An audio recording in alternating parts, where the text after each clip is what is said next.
And Travis, before I go any farther, are you ready, sir? Okay, thank you. All right, so we'll start out our meeting with call to order. I was just told by our superintendent, Ken, that Andrea Fick may be a little late, so we're going to go ahead and start. I believe the rest of the board members are here. Sue, when you're ready, roll call. Carrie Germain. Present. Jenny Walgast. Present. Autumn Henry. Here. Chuck Melkey. Here. Andrew Fick is on her way. Kim Winter. Here. Ken Engel. Present. Okay, thank you. We'll stand up for the Pledge of Allegiance, please. If everybody would be so kind to do that for a moment. I'll lead it. I pledge allegiance to the flag of the United States of America and to the republic for which it stands, one nation, under God, indivisible, with liberty and justice for all. Thank you. Okay. I'm sorry? Okay. All right. I must have left my ink pen in the conference room when I was in there with that young lady. Thank you. With that young lady. Okay. Okay, we'll have public comment. If anybody's been at the meeting, you know the rules. It's 3 minutes of public comment. Travis will run the clock. Try to please be respectful and stay with items that are on the agenda. For the first public comment, the second public comment, you're more than welcome to have a free-for-all. You can talk about anything you want as long as it's something to do with the school, I hope, or you know, something that's within reason. So thank you for that. And please state your name.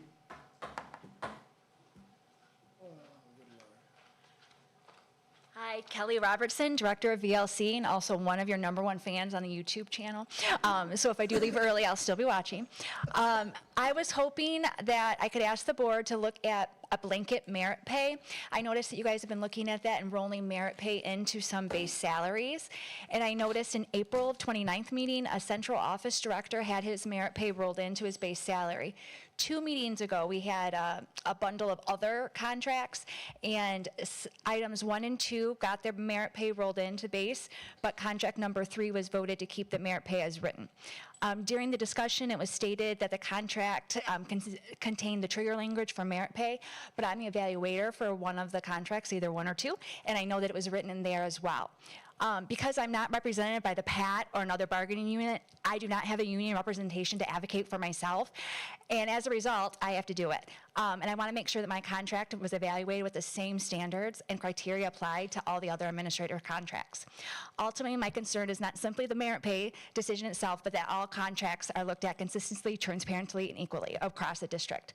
I also want to ensure that the VLC and its staff receive the same consideration and resources afforded to all their districts and buildings. Thanks. Thank you, Kelly.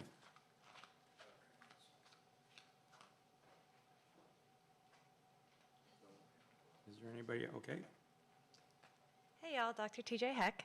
I noticed that there are some stipend conversations on the agenda for today, and I just want to bring up once again that we have several people who are doing work and have continued to do work without pay, without the stipends that were promised to them. So I'm hoping that you all have a plan in place, and will hopefully share that plan to make sure the employees of the school district are compensated for the work that they are doing and have continued to do, regardless of the back-end administration errors that may have taken place. Folks need to be compensated for their work. Thanks. Thank you. Who are they? They've been mentioned at many meetings. The PAC coordinator, the dean of students at Gaines. Those are 2 that I know of. I think Chuck has a list of folks that he said that he pulled and has done lots of research on, so I'm sure he can fill you in on whose stipends have been withheld.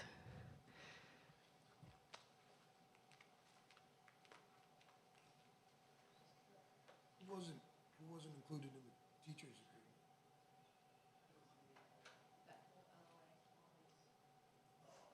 Yeah, we have the list. It's one of the things we're going to look at later. Is there anybody else from the public that would like to address the board? Okay, thank you. We'll move on to our business, and the first thing is our consent agenda. Is there any comments or concerns with that? Did we get closed session minutes? Yeah, it's in here. Well, mine is. Okay, all right, never mind. It wasn't online. Okay. So, all right, cool, never mind. All set. Are we doing that? Chuck, We're gonna do what? that? Yes. Ken and Autumn were kind enough to remind me just now that we're not gonna have a closed session this evening for item number 12. So if we are gonna vote for the consent agenda, somebody just make that comment that we're deleting number 12, if that's okay with the rest of the board. Yeah, that's okay. Are you making a motion? Consent agenda doesn't apply to 12. Oh, Consent agenda applies Yeah, to you're A right. through E. Well, no, D is approval of agenda.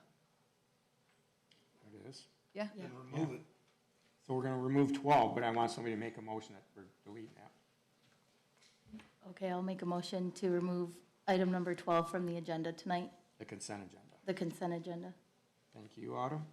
There's a motion made by Autumn Henry to accept the agenda as approved with the exception of subtracting item number 12. That, And you're seconding it, Ken? no, Oh, I'm sorry. no. Yeah, I thought I was You just making a can't- motion to remove 12. Oh, I'm sorry. You, Well, we're at consent agenda. hang on a minute, right. That's one of the problems with having a consent agenda.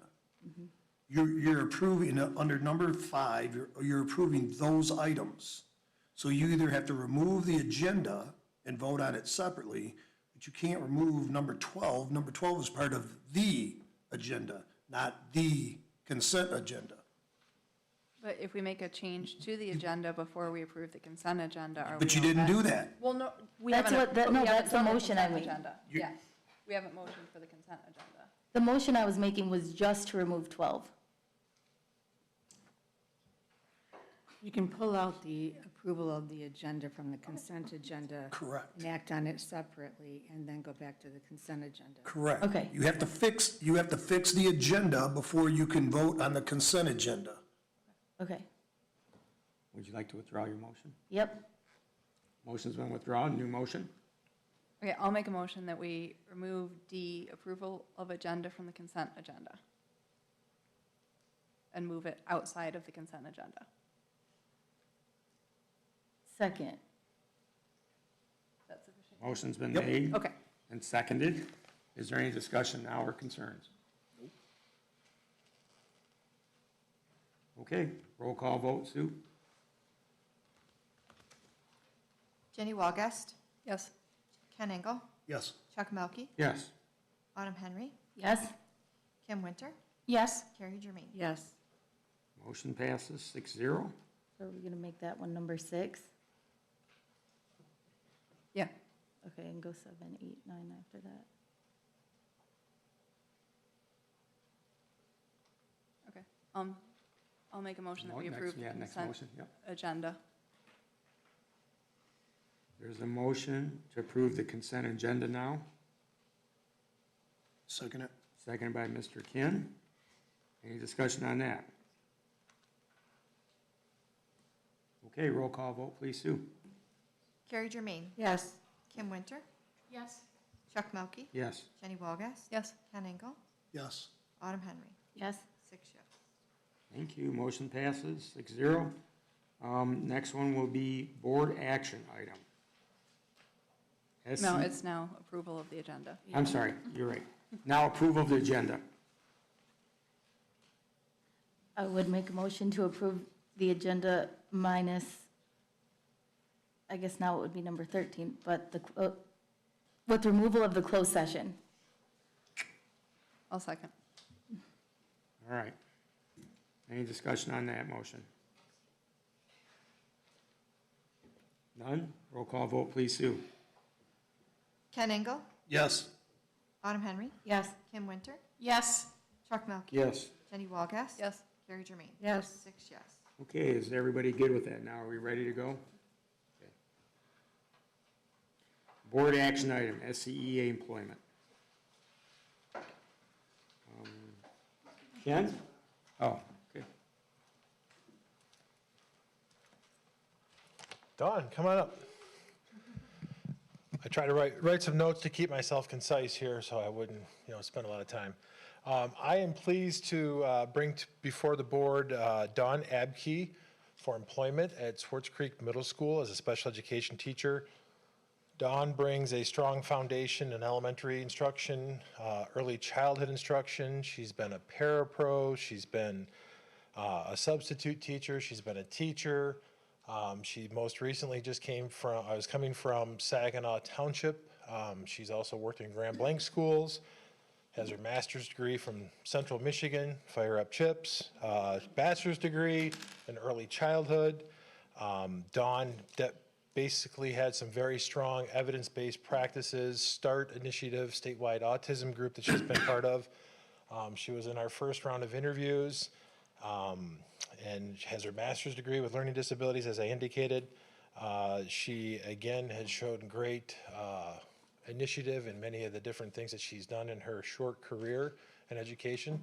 So with that, I'd entertain the idea that we bring Dawn on as a Swartz Creek Middle School special education teacher. Okay, thank you, Derek. Dawn, would you just tell us a little bit about yourself, and then there may be some questions from some other board members, please? Well, I'm Dawn Abke. I'm a mother of two. My youngest is 20, my oldest is 23. I've lived in Grand Blanc for 26 years. I've been married for 26 years to my husband, Rodney.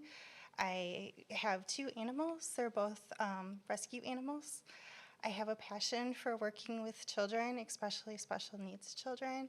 My son went through special ed all through preschool through high school and graduated with honors in Grand Blanc with special ed support.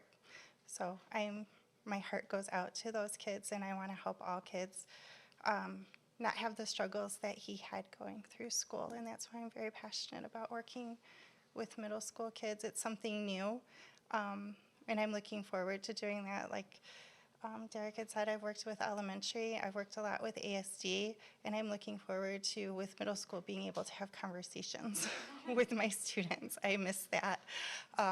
So that's why I'm looking to come back to Swartz Creek.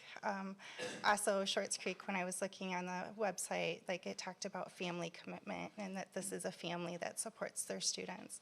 And that spoke very strongly to my heart, because when I work with kids, they also become my babies, and I want to make sure that they're getting the best that they can get. Well, thank you, Dawn. That's a very good explanation, very thorough. Thank you. I'm going to hire you because you have two rescue dogs, and you're good One with is a children. pit bull, so well, I have one is a too. Pit bull, Yeah. and So- she's my baby. I love her. Somebody must have told you to say that, so. Actually, my best friend, I was afraid of pit bulls. My best friend had a pit bull, and she convinced me that they're the best dogs on the planet. Special place for people that adopt rescue dogs. Thank you. There's going to be some other questions from some of our board members.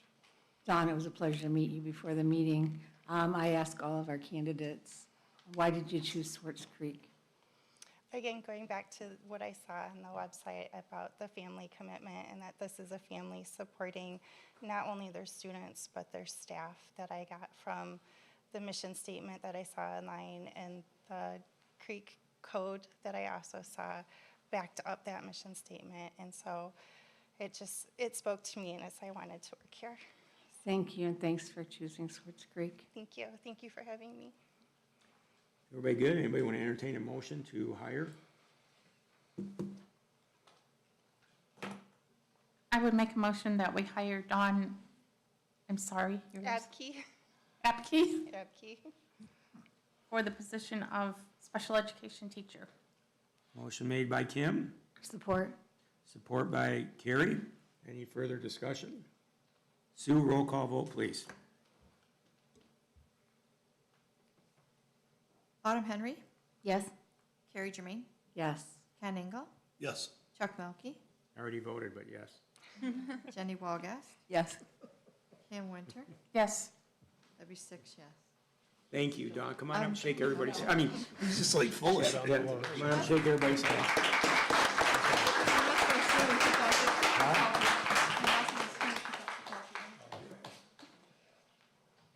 I'm tired from last night, so.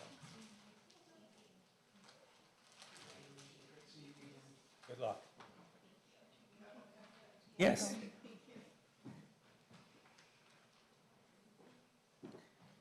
Okay. This is deja vu from last night. All right. So we'll move on to the superintendent's report. Ken? Thank you. Superintendent report's going to start out with school of choice. I know it's been a conversation, so I wanted to bring an update for all of you in terms of our numbers, in terms of where we currently sit with our limited school of choice applications, just to make sure we are all understanding where we're at with the numbers. So as soon as those are handed out, I'll go through a quick rundown, and then if you have any questions later, be more than happy to answer away. Yes. On the left, Does Travis have this on the computer he can put up on the screen for the? it will be in the board packet. Okay, Who's going to add it to the board packet? okay. So on the blue, on the very far left, you can see our current school of choice application, starting with young fives or early fives, all the way down to 12th grade. Those are not the students that we've accepted. Those are just the individuals that have submitted applications. We technically will not be making any actions on school of choice until July 14th. The second column are current students at Swartz Creek that need to fill out a school of choice application. So they were students before, and now if they wish to stay, they're going to have to fill out that application because they've moved. The third column, which is orange, are students that have pre-registered into Power School, but they have not completed the application yet. So Sue, again, will make some phone calls, connect with them to see if they are going to complete one or not, as they have started the process in Power School. And then the very far column on the right would be the agreed numbers from our board meeting on April 29th. On April 14th, the window will close. At that point, families will be notified. If we are above the numbers that are on the right compared to who has applied on the left, we will have a lottery process. If we have a lottery, we will then go in through the process in terms of notifying the families that they were selected in the lottery, and they will have until July 24th to submit an enrollment packet that's completed. If they do not meet that deadline, they will then be put on the bottom of the wait list, and we will move down from the wait list from there. If we do not receive enough applications that meet the quota or a minimum requirement or a max requirement in the pink column on the right, from the blue to the left, then all individuals who apply for school of choice would then be accepted. So I just wanted to give you an update. You can just see the numbers and just explain the process, but also explain the process to the community as well in terms of some of those deadlines. Families will be notified, families will be contacted after the 14th, as the deadline is on the 14th at the end of the day. That's for the blue, yellow, and orange. That's for any student that completes a school of choice application. July 14th. Correct. And what was the other date you said that if it's a lottery system, they have to July 24th? If they are selected for school of choice, they have to complete a full enrollment packet by July 24th. Okay, and just one quick question, and just for my knowledge. If a child is accepted to school of choice, and you say July 24th is their deadline, how many, does it start from the July 14th date, so they have 10 days to fill out the packet, or will they potentially have more time than that? They'll have 10 days to complete the packet. Okay, that's what I wanted to, thank you. This is Go ahead. super nice. I would like visual, so thank you for this. Thank you. But, yeah. Any other questions, or can I move on to the next topic? No, that's good, Ken, thank you. Document, I only have one, you don't even have to answer this, more of a comment too. I'm not really questioning it, but why are we, trying to pick and choose my words nice here. Why are we using our time? I'm sorry. Why are we using our time to reach out to the people that have started this process and not finished it? Well, we want to reach out to the students that are currently enrolled last year. No, those are fine. I totally get those. I'm talking about the students that are pre-registered in Power School. Because they've started the process with us, they started the enrollment process, and they may have missed the hoop or missed the hurdle of completing the school of choice application first. So we just want to do our due diligence to make sure we reach out to them. I talked with Sue about doing a potential robocall to make it easy, so she's not making phone calls all day. She can record one message, put the phone numbers in, and send it out. We have an amazing technology department back there that hopefully will be able to help her out. I just kind of thought that might speak volume of the individual that you may be getting. Okay. They can't complete the paperwork now, what are they gonna complete when they're here? Moving on, the other areas I wanted to talk about would be an HR update. Summer months for HR is very busy, so we've been doing a lot. It's been but also a lot of fun. I got to mention to a teacher today, as I did some final interviews for some candidates, a great opportunity for me as being the superintendent stepping in and doing some HR work. I get the opportunity right now to make someone's day. I get the opportunity to let them know that they're going to be recommended to the Board of Education for hire. We have hired since the June, July-ish, I believe 8 additional new teachers for board approval. You've seen some of them now, and you'll see some on the next July meeting. We still have, and within those, 8 additional new hires, 8 teachers, 1 executive director, and 1 interim will be coming forward. We still have more positions available for K-5, as well as 6-12, some special ed openings, and 1 elementary principal opening still. So we're continuing to interview, we're continuing to go through that process. Bond updates, as you can see everything happening outside, you can still see the flags on the roofs. As they finish them off, you can still see the dumpsters getting filled and things getting moved around. I've had a great chance to go through the buildings a couple times, and I'm going to walk around with Bill Loader next week just to see that progress. So we can then have Mrs. Corbett back in to do some updates to the community just to see that progress of what's going on to our bond and everything happening in our buildings.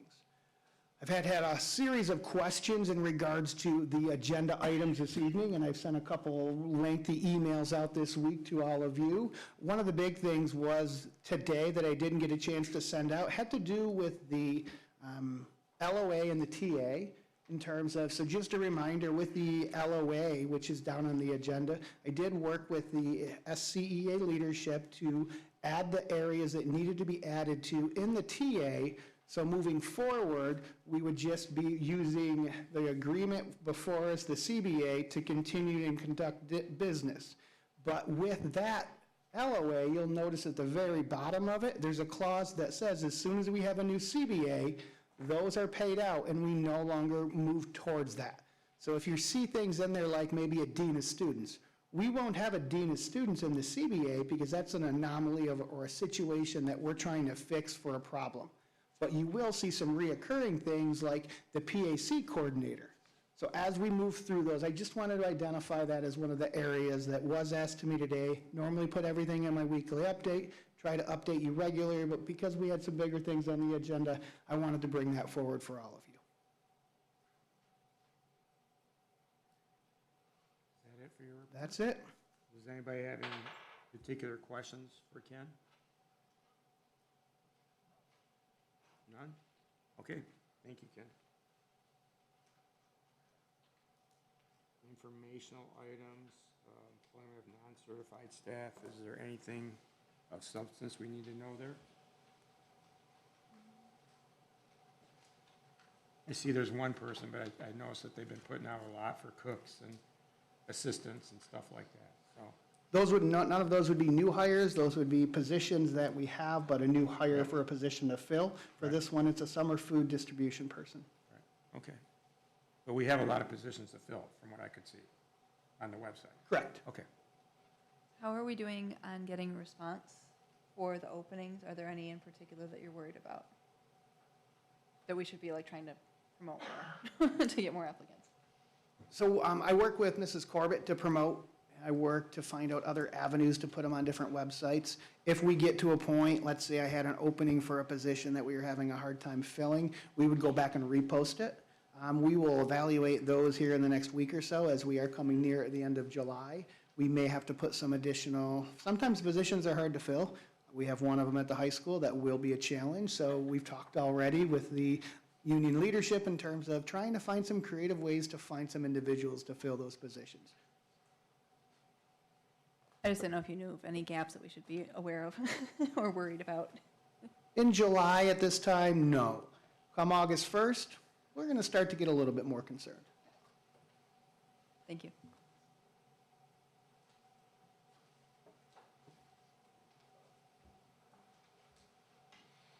Okay, we'll move on. Board action items. First one is the approval of the SCEA tentative agreement.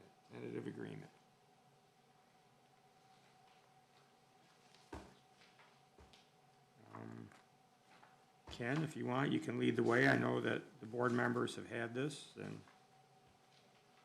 I see every page has been TA'd. Has this been to the attorney already, too? We work with the attorney through the process. A lot of it was done early in the stages in terms of teacher evaluation, in terms of the areas that needed to come into play from the eyes of the prohibited items coming back. You'll do notice that there is two areas on page 50 and 53 that we 50 had. and 53. Yeah, we had two little typos, two little issues that we had to correct. One of them is we had the wrong, it was said Tuesday the 2nd, but it's really supposed to be the, Tuesday the 3rd, thank you. And then on page 53, you'll notice that we forgot to strike out the upper. So Brianna and I met this week, and we initialed those two areas as those were two small typos that we had to adjust. You'll notice, as I referenced earlier, within the Schedule B, we did spend a great deal of time working with the union, sitting across the table to discuss that LOA, to discuss, okay, so what's in that LOA about the stipends that we need to move forward? What's in the LOA from the stipends that we just need to acknowledge for this year and move on? And that starts on page 42.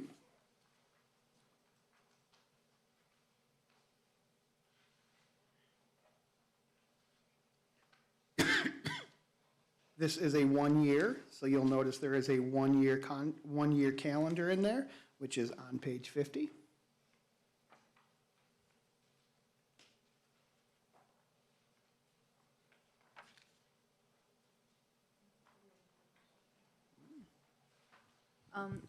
I did have one position, or one, I guess position's the right word for it, that I'd noticed that was in the letter of agreement that was not in the Schedule B, that I just wanted to get clarification on just before I know it's kind of late to be adding anything or changing anything.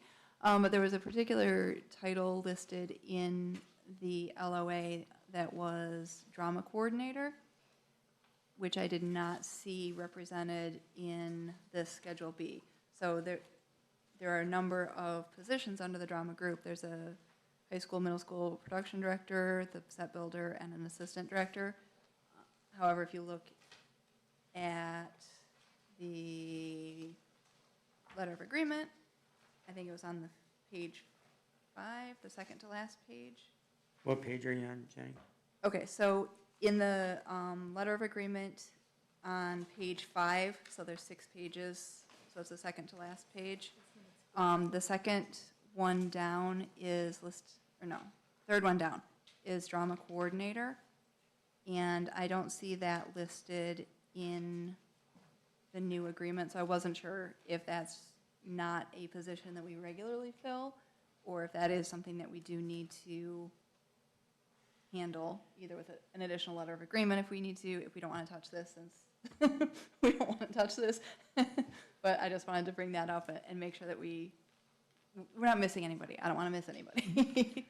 If there is a situation like that, that we do miss someone, that would come in a letter of agreement. It would be a 1 year letter of agreement that I would work with the leadership on in terms of moving forward. We do have an added position, which is the Performing Arts Center coordinator in there. Yeah, and so there's the performing arts coordinator who is listed on page 2, and then there's the additional drama coordinator listed on page 5. So there were 2 different positions in the letter of agreement. I just noticed that there was, so again, if it's okay, perfect. I just want to make sure that we're not taking away a critical role, that we're missing anybody, leaving anybody behind. I will be sitting down monthly with the union leadership to have those conversations. This is a 1 year deal, so we'll have a working document that we'll go through and take notes on. Each one of us will have one. When we see those anomalies come up, we'll note them. If it's something that we need to handle immediately, we'll handle it immediately through a letter of agreement that will come back to the Board of Education. If it's something that we just need to look for the next contract, it'll just be a conversation we have in terms of looking at this contract and negotiating for that next one. Because it is a 26-27, We joked when we sat down with union leadership that we may be sitting back down in a month to get started. We could sit down right away and start looking at that language. The process of negotiating a lot of the language will be as the year comes up. If we have issues or if we have concerns on either side, it's an opportunity for us to sit down monthly, have a conversation. These are the things that I'm seeing are getting in the way. See if we can dialogue through some new language. So then when we come through January, February, March, and we really start getting into the nuts and bolts of getting it ratified, we'll have a majority of that language looked at. We no longer have to worry about the prohibited items. They're not going away for a little while. They're stuck in there for a bit. So it'll be easy to work through that. So anything like that that comes up, it'll be a letter of agreement that comes back to the Board of Education. Okay, thank you. I have a- Go ahead, I'm oh, sorry. No, go ahead. You're fine, Aaron, go ahead. I have a question. With some of these positions, I know that some of this training is covered by grant monies currently. Is any of this dependent on the grant funding? Or like, I just know that a lot of these stipends or whatever we're gonna call them, they were being paid out through grant money. So you'll notice that there's things in there like the letters training that we paid out grant money, and we have the language in there, and we agreed upon that language just because we don't see that going away at the state level. We don't see them making that shift, so leaving it in there now is okay. Other money in there in terms of tutoring, in terms of after-school things, our money has, I want to say, dried up. We're waiting for that next round. So if we get additional grant money where we're in a situation where we're having to pay teachers after school, outside the school day, once again, that'll come back to the Board of Education as a letter of agreement in terms of what we're doing, regardless if it's grant funded or general fund. You will see some in there that are 31A, which is reoccurring grant money that we do receive, and that is listed in there in terms of like summer school, in terms of what we compensate for that. Okay, I guess, I don't know how to word my question here. Let's say that the funds were allocated elsewhere because the 31A money can be used for, a lot of different areas. And if that money were to be allocated towards other things, I don't know how that balance works, where you start pulling from and things like that, because there are several new positions in here. The new positions, as you go through them, like the drama assistant director, robotics, none of that would be grant funded. That would be within the Schedule B. And I'll do a quick look to see if anything stands out as being grant funded. That is in red. See a middle school archery coach in there.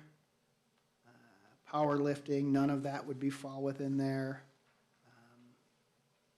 It's more so the ones on page 45, I feel like, 45. under other service.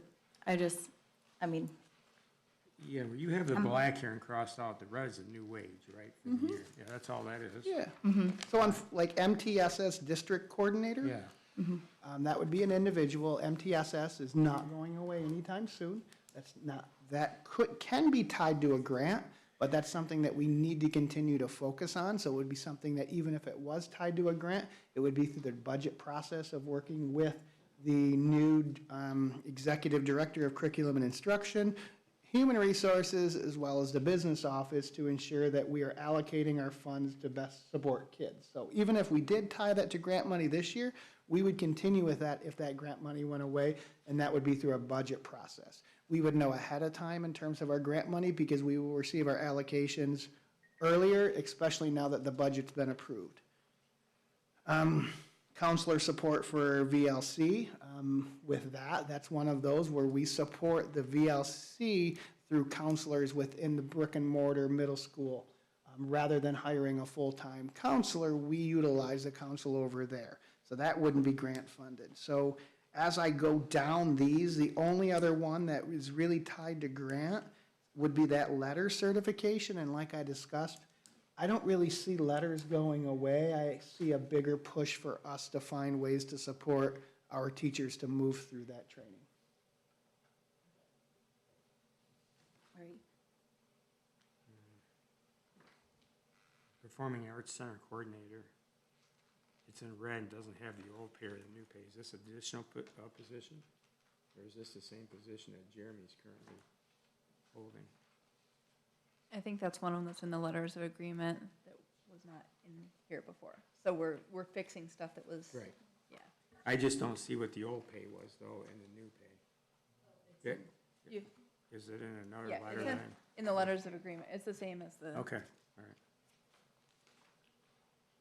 I'm okay with it. I'm just making sure, because I don't see an old pay and new pay, and I don't know what he received last year.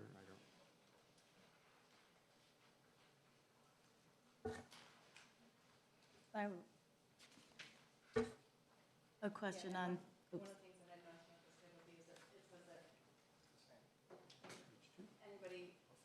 Oops, this didn't come up. I had noticed before the note afterwards saying that SCEA bargaining unit members serving in the roles will earn an extra $250 per position beyond the Schedule B rate. So that was something I just noticed today too, so I don't know if anybody else was. That was a really, a push to try to have some of our SCEA members part of our after-school sports. They're with them during the school day. We want to encourage them to continue to work outside of that school day. So we looked at that as a coordination in terms of to try to promote within, to try to get some of our educators out there after school, whether it's track, whether it's an area they're passionate in, to really get them involved. Is that new or has that been? That would be new, it's in Okay. red. What's budgeted total for that, Ken, do you know? I know it's per person right now, but what do you think that's gonna cost the district total? How many sports teams? I don't know that answer, that's why I I'm just. thinking. And how many are currently already doing that? I guess what's the need for a push if, 90, 70% are already doing it? I don't want to guess on the numbers. Yeah. I do know that I believe our football coach isn't an SCEA member. Our basketball coach that we just hired is not an SCEA member. So I do know, I don't believe our soccer coaches are SCEA members. So I don't believe our cheerleading coaches. We may have an assistant, middle school sports.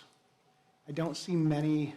Offhand, just thinking about it, I don't have an exact number for you, Autumn, but looking at some of our coaching staff, I don't see many of them that I've been out to see or interact with that are SCEA members. Okay.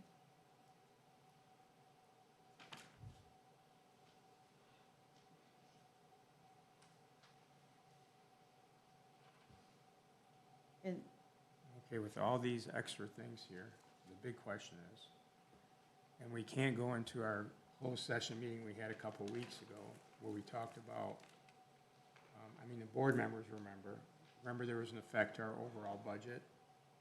How does all this add in? Was this added into that number that I have written down?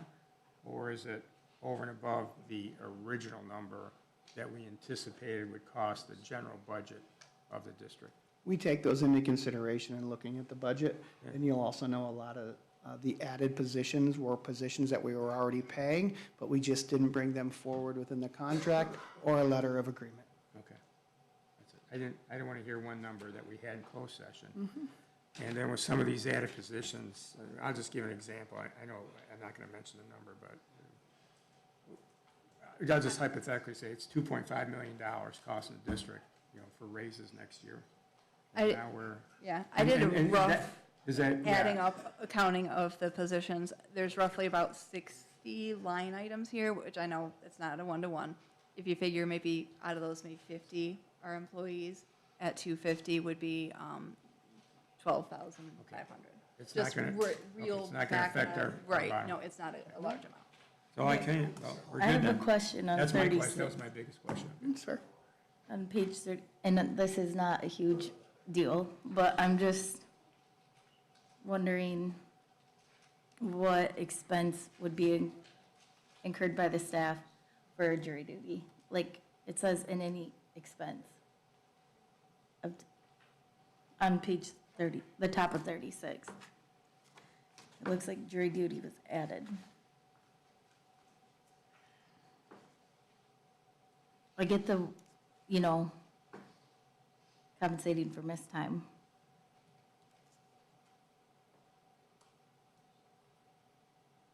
But that's- So what that's saying is if we have a staff member that is having to serve as a witness in a proceeding and they're having to do additional things outside of the school day. So if I have a teacher that is being asked to serve as a witness, but they're also being asked to do certain things for that, to be prepared for it, we're just saying we would compensate them as they're being required to do that, and it's not something that could fall within their school day. We can't tell a fourth grade teacher to stop teaching and prepare to be a witness. So if they're having to meet with lawyers, if they're having to do things and it's outside, we would compensate them for being involved with that. And for this one, it's not being jury duty. If they were having to go and spend the entire day in court or multiple days, and I haven't been in a situation where we've had a great deal of this, but this would put someone in a situation, if they were required to be a witness for something that took place in the school day, we would want to make sure that we had a way to compensate them for being there. For during the school day, why wouldn't we just compensate them their regular That's what we would do, but pay and give them a sub? Yeah, it's seen in we addition. would, but there's no way to put in the system, right now, the way we calculate absences, they don't get a personal day, they have a certain docket of days, so they would be compensated their regular pay for being there. Yeah, it also says any expense incurred. So it says all that, which I'm fine with, but then it says any expense incurred. If they had expenses for representing the district and being a witness, we would want to compensate them for that. I'm just, what, Would that include if they decided that they wanted to like obtain their own counsel? No. In that situation, we would have our insurance and our counsel supporting and representing them. If that was a situation where they were representing themselves for something, they would have their own counsel. But I'm just wondering if, so it's a proceeding representing the Board of Education, if they're concerned about their own personal liability by serving as a witness and they wanted to retain their outside counsel, would they be able to say, you said in my contract that any expense incurred by the staff shall be paid by the board. I'm entitled to the board paying for personal representation to make sure that me testifying as a witness on behalf of the board doesn't give me personal liability. yeah. I see what you're saying. Yeah. I never even thought about I don't interpret it that way. Well, But it's not doesn't, excluded. it's not, the interpretation of it is not for me or you or the union, it's for what a guy or gal in a black robe could come up with later when you wind up in court. So while our opinion has some value here, it really has none once we get in a courtroom. Our opinion's worthless.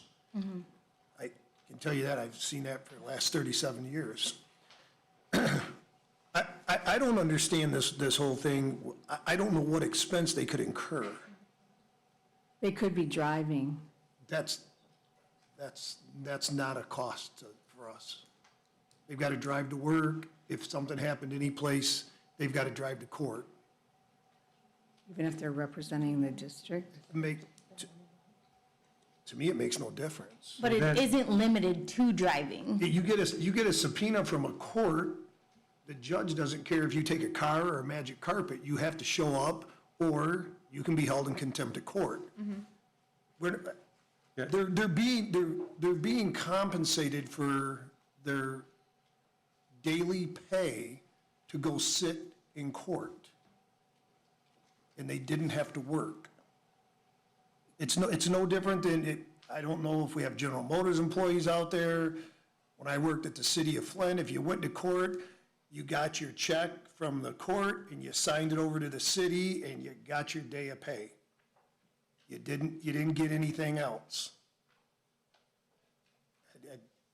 You just sign I think you had a $15 witness check and you sign it over and then you get your paycheck. Do we pay mileage if they have to attend an educational opportunity or something like that that's not located here? Like, let's say they have to go to Grand Rapids for a PD day. Do we give them mileage for that? Yes, we do. Is that in here someplace? It would be in our board policy, I believe. I can look through this, and I can look at the board policy as well, but it's an IRS reimbursable. Court is a different animal. You're being subpoenaed by the court. That's not a district issue. That's a court issue. And this is new on top No. of that. Like, this is on top of that, this is a whole new, What brought this topic up? Let's visit Right. that. What brought this topic up? What happened that somebody felt so shortchanged that we needed to add this? I'm going to say it was related to our tenure case 2 years ago, no? What, these two talked about it. What do you talk? Is it all right if I say something? I don't want to, I don't want to touch someone's business, but. Step up to the, Hello. Please introduce yourself. Hello, Brianna. I'm Tell me Brianne what you- Wilson. yeah. I'm And you're president the- of the SCEA. That's why I'm relevant to talk about this. I don't want to say too much because this person's private information, but they were a witness to a crime. And they were called in to subpoena. It was, they had to go and testify as a witness. They were not part of the crime, but it was horrible and it lasted a while. And then because we had no policy, we can reimburse jury duty days, but we didn't have a mechanism they had to use their own personal days for that when this awful experience happened, and they didn't want to miss work, but you know, as you said, they had to. So that was the impetus for this language ad. Yeah. So it's happened one time. But that's part of life of being a citizen. You're at a gas station robbery and you get subpoenaed, no one's gonna pay you.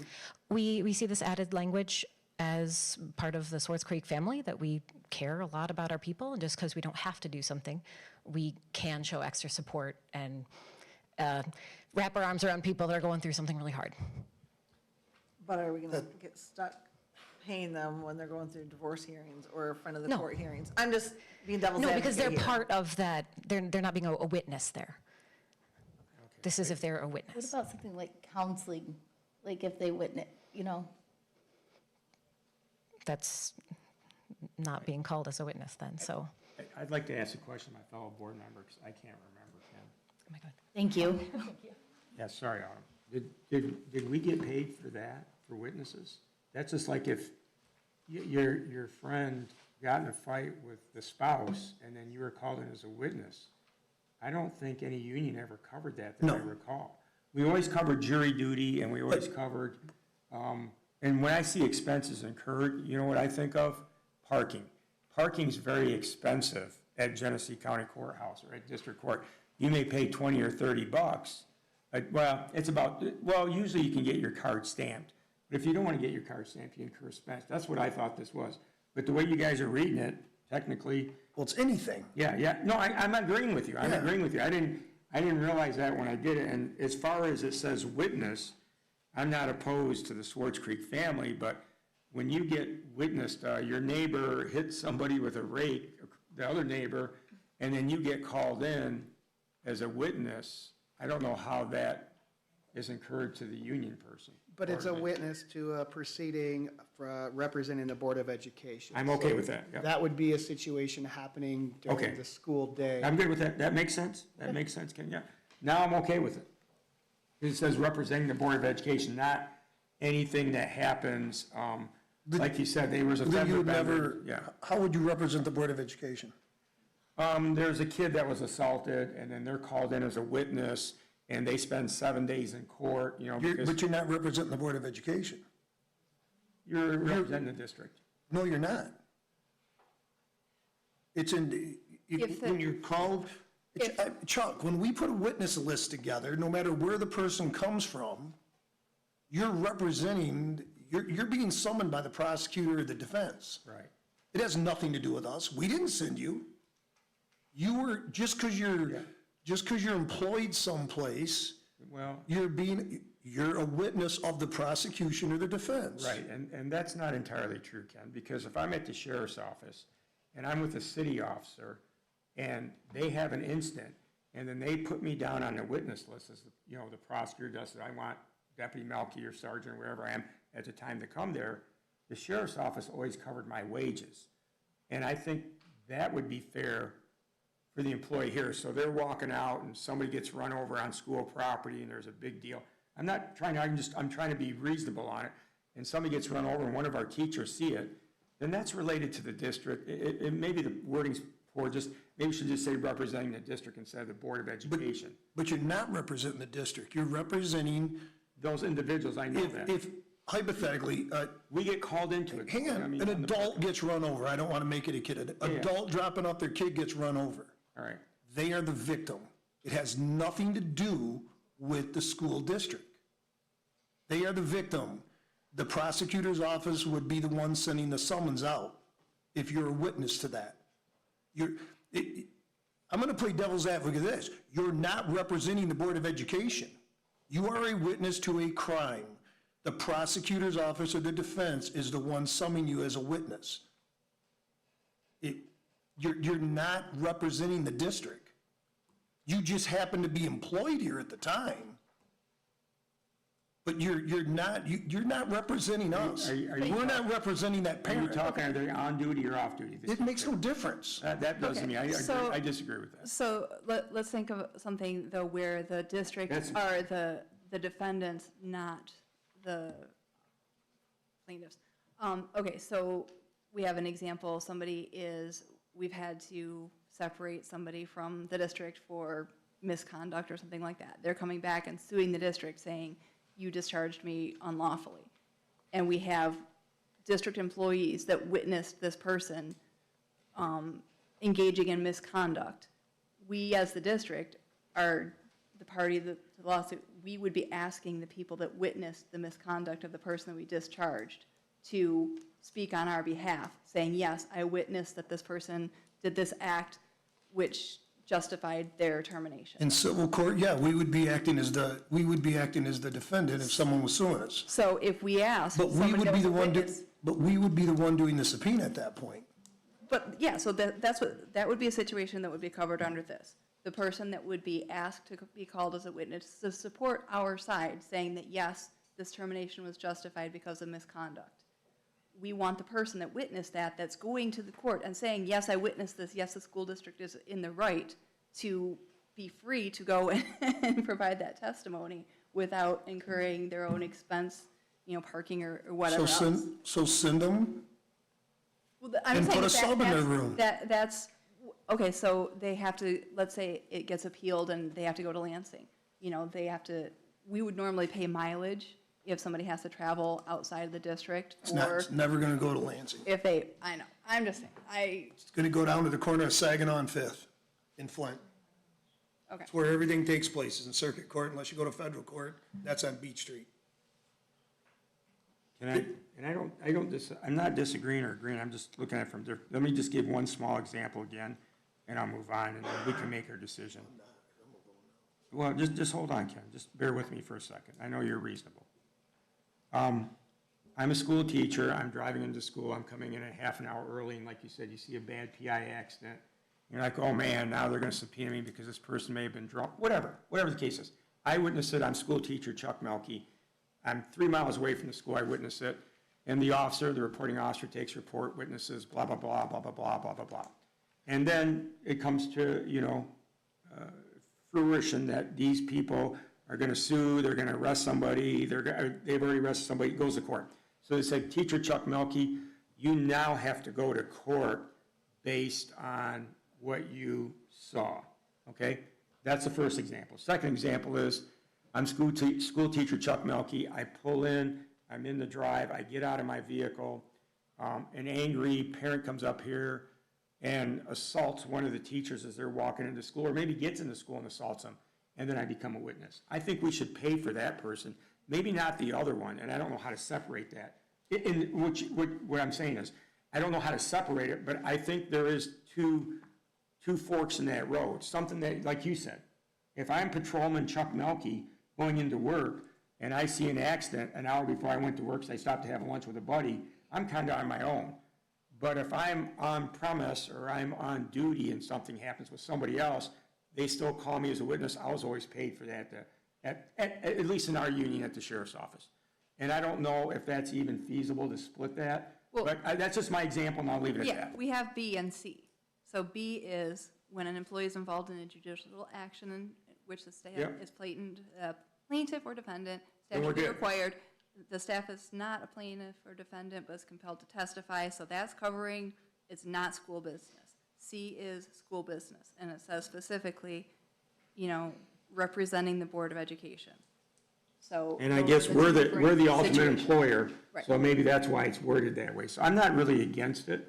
I just, it's differentiated in there. So I don't know if that changes anybody's mind or not. Well, don't we differentiate when two kids have a fight at school as opposed to them having it on a Friday night, not on school property? Right, it's the same thing. It's kind of the same. Unless they're athletes. Yeah, and there's teachers that are. Then they're athletes and that goes 365, so no. The same but different. Simply put, Good conversation, so I think we should. well, Go ahead. that needs to be reworded. I'm okay with that. Simply put, give them a sub. Hey, problem solved. They're getting paid for being here. It's that simple. You don't need to worry about their compensation or anything else. Give them a sub, they still receive their pay for the day, and they go to court.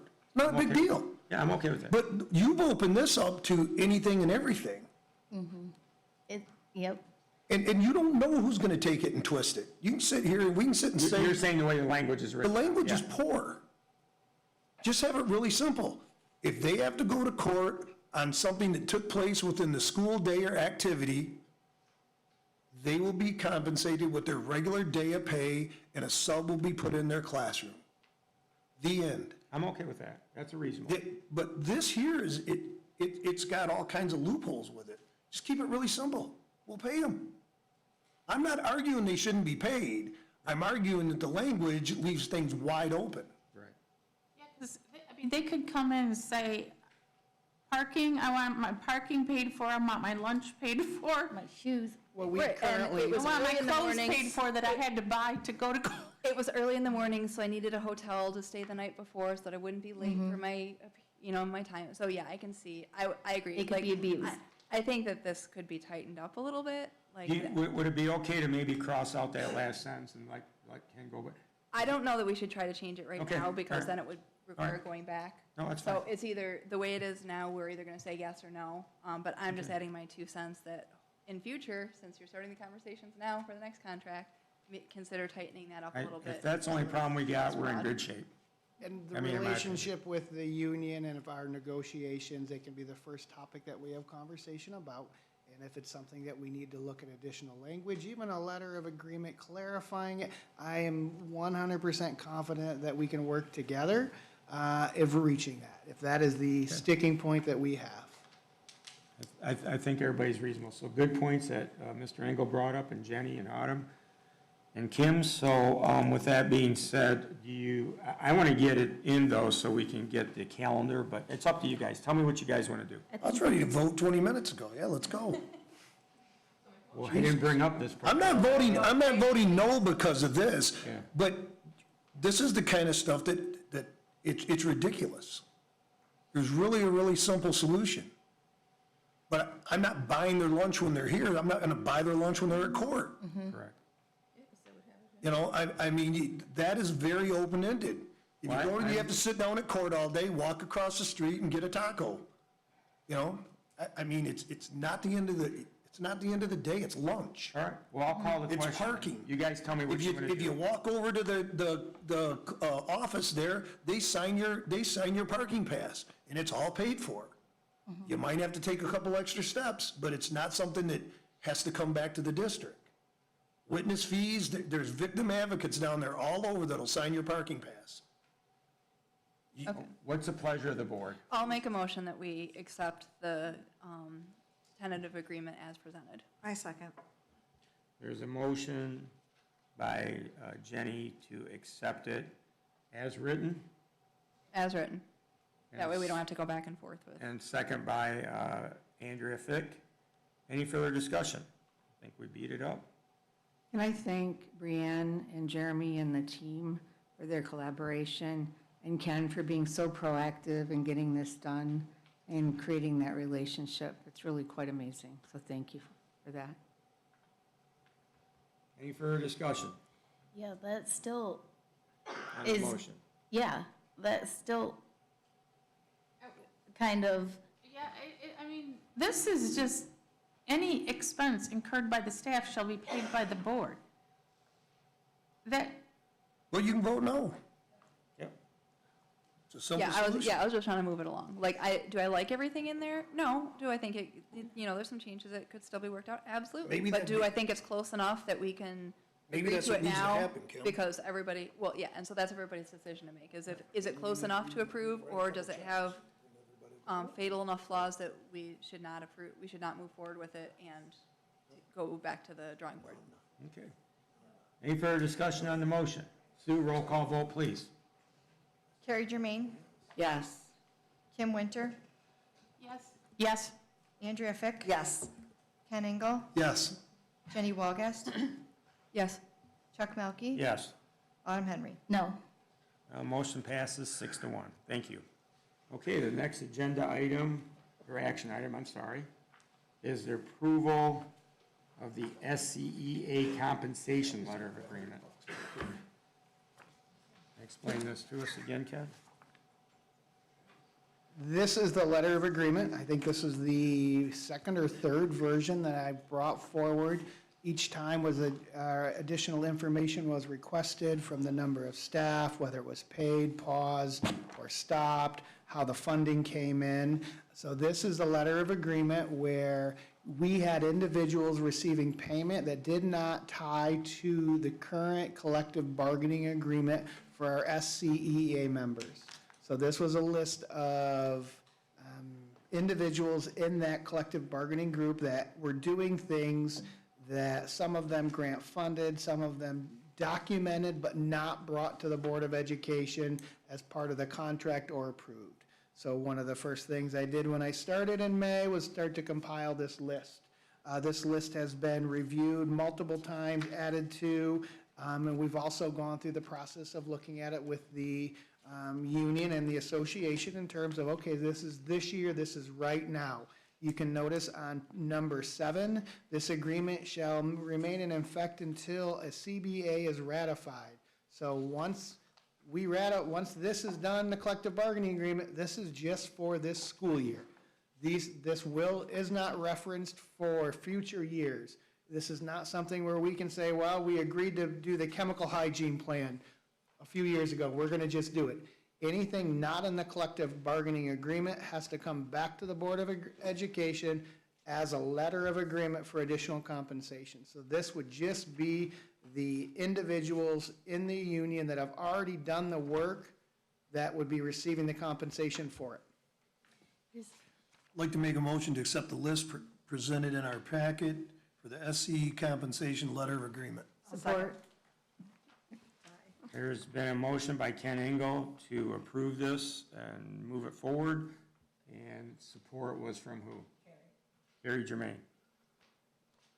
I had a comment that I wanted to make on it. I was going to do it before, if we discussed it before, but, so there's teacher merit in here as a line item that has not been paid. We did compensate everybody for moving. They got special money for that. This teacher merit, it has not been in the contract. As far as I know, we don't have any documentation that it was promised to teachers. It hasn't been paid, so it's not anything that would be clawed back or anything. I don't believe it should be in there. I would. Show me what So box it it is, is. I apologize. It is the third row down on page 2.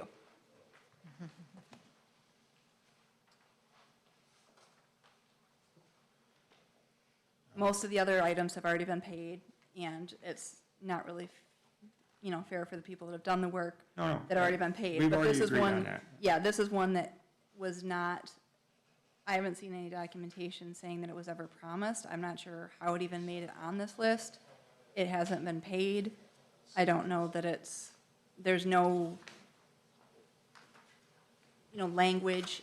So at least in the other contracts where there has been a merit pay line, there's at least been language in the existing contract to say you have to have a, it's not meets, what's the technical name? Effective. You have to be rated effective or highly effective. There's no language saying what the eligibility for this particular payment is. So I say that I would ask that that particular line be removed. The other ones I'm okay with, but this one, there's no explanation about how it's earned. It hasn't existed in the previous contracts. I don't know why it's in here now. Yep. Yeah, that's something else. And this is, I mean, I should have brought this up before, but to approve all of these in one lump sum is kind of crazy to me. And these are all things that people did without board approval, without board knowledge, positions that were created, you know. Yeah. And that's my issue, that's my main issue with it, is I'm not gonna go back and justify behavior that should have been handled through proper channels, because it's not the first, not the second, or even the third time that this has happened. Yeah, and I agree, the process wasn't followed. My only concern about not approving it would be what the ramifications would be as far as the people that have received the amounts. I believe that the people that authorized and paid them were definitely, that's another, whole nother topic, but the people that were the recipients, I'm concerned about them, us not approving this affecting their ability to keep the money that's already awarded. Yeah, and I totally get that. It's not, I'm not directing any of that at them. It's just, I'm sorry that they were put in that, but. But yeah, I definitely don't agree with retro agreeing to all this. No, and I'm not okay with going back and fixing things that I shouldn't have to, like. Well, there's a motion on the floor. There's discussion on the motion. My discussion is that I don't think this is a retroactive. It's somebody did something not according to Hoyle. The employees would not know if that was, I mean, not all of them, some of them are they know what's going on, but I don't know if they're sitting watching board meetings and who approved what and who did what. So these were approved, these were unauthorized approved stipends. I'll leave it at that. They were unauthorized approved stipends. Most of them did the work, some have already been paid out. So we're not gonna claw the money back at this point. We're just going to, and they've already done the work. So I'm okay with agreeing with, unofficially right now with Ken on it, and I think he made the motion originally. And to move this forward, this doesn't let anybody off the hook. It doesn't put any culpability on our current board because it was done, and it was done inappropriately. And we're going to try to fix something that somebody else made a mistake on. And I think we've addressed it now in the SCEA contract, so now it's written, so we won't have this problem again. So I think we're okay. I would just say, Yeah, I would make a request that we amend the motion to remove that, but obviously that can be either. Yeah, well, you vote yes or no. However, yeah. Or that's up to They the wanna handle person that, that. that's my request. Yep, the person that made the motion can consider that and possibly withdraw it if he has support. Or just withdraw it, I think. Or amend it or what. Ken, is there anything that you would like to say, since you're the original motion maker? I will withdraw the motion so it can be corrected to address that language.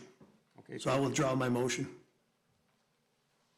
Okay, I would make a motion that we accept the letters. We have to, we just have to. Second. No. Yeah, you second. withdraw. Yep, second is withdrawal. It's been seconded. I can second the withdrawal Yeah. then, I guess. It's confusing when you read that chart. But you know what? It's all done and That's open. what I'm trying to do. I'm It's like, read the transparent. Cliff Notes really It's quick. fine. Listen, yeah. So with that being said, all in favor? We won't do a roll call vote. I can hear the ayes and yeas. Okay. Sue, go ahead and do the roll call. To withdraw the motion? Well, hang on, it says that I could have, all right. I could have, I don't know. We could amend his motion, but it's all confusing, so let's just do it this way. It's very clear. Go ahead, Sue. Okay. Chuck Melkey? Yes. Jenny Wolgast? Yes. Ken Engel? Yes. Autumn Henry? Yes. Kim Winter, Yes. Carrie Germain, Yes. Andrea Fick. Yes. Okay, motion passes. Ken, go ahead now, if you'd like to redo it. I'll let Jenny do it. Okay. Jenny, Okay, yep. you wanted to change? Yep, so I make a motion that we accept the letter of agreement with the change of removing line 3 on page 2, which is the teacher merit line. I'll second. Motion's been made, seconded by Kim, made by Jenny.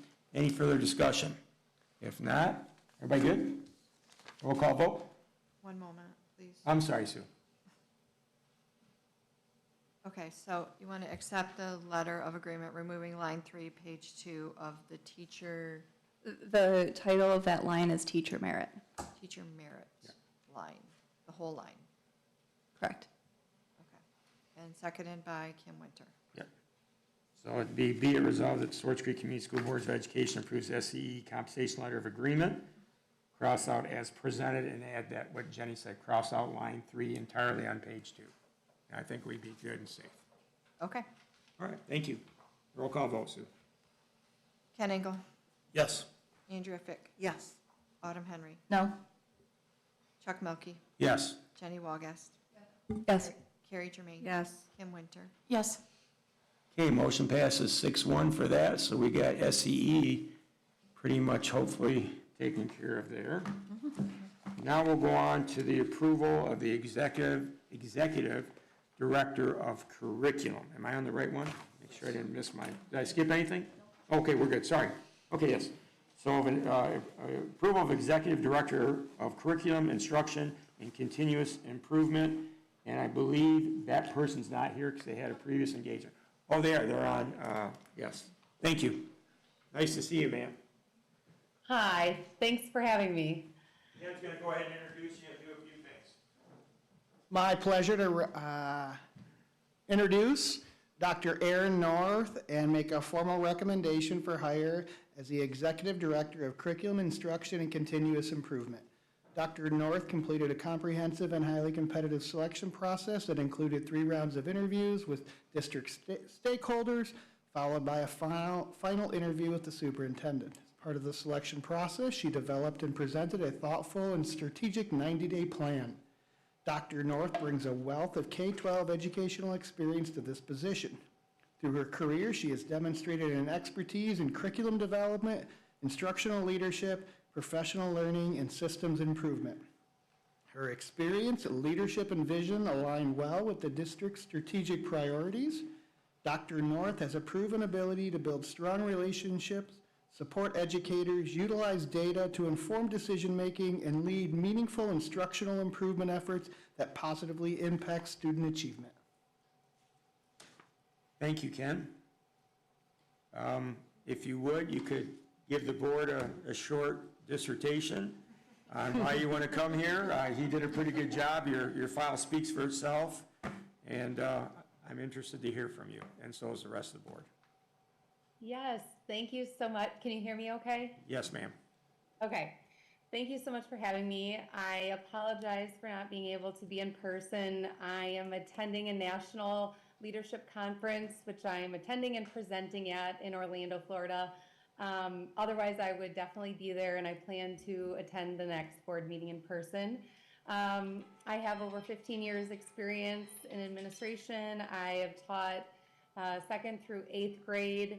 I have worked in 3 different districts, urban, suburban, and rural districts as an administrator. I love learning. I love growing others, and I have 3 children myself, 16, 13, and 11.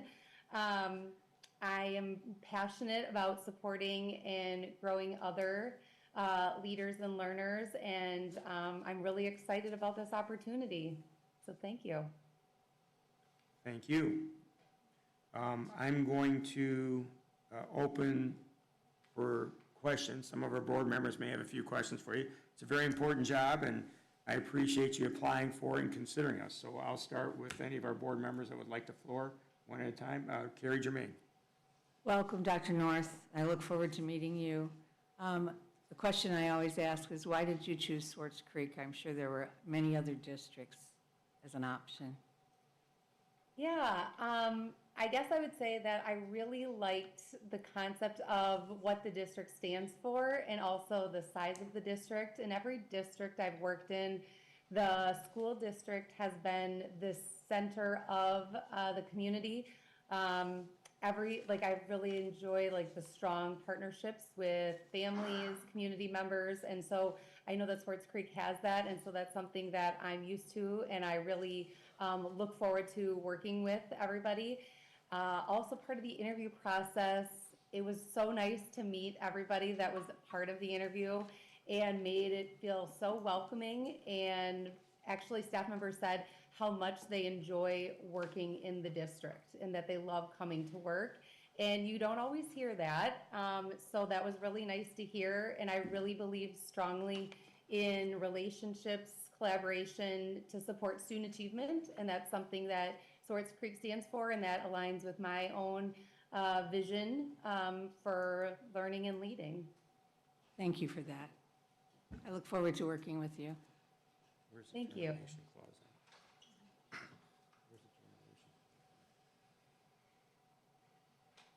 I'd like to make a motion to hire Dr. North as our next curriculum.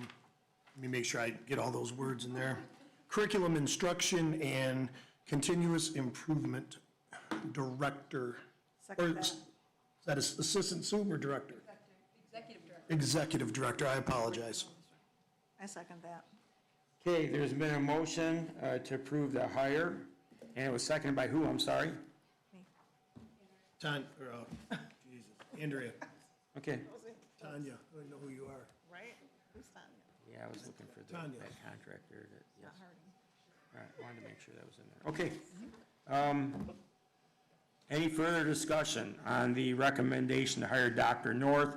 I will point out to the fellow board members, there's already a contract that's been prepared by Ken. I don't know if everybody's had enough time to check it out, but it's a pretty standard contract for what we have, and the pay's outlined on it. Can I make Yes. one statement about it? Yes. So there was that conversation about merit pay, and in previous contracts moving forward, it had a merit pay just as an effective. You'll notice that within there, it's not only within just being effective, there's established goals that also have to be met. Those goals are established in collaboration with the superintendent or designee.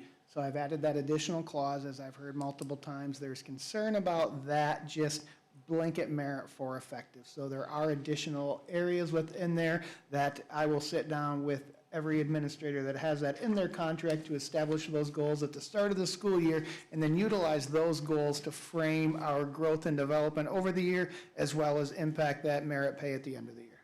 Very good. Thank you, Ken. I think you did a great job. Any further discussion? None. Okay.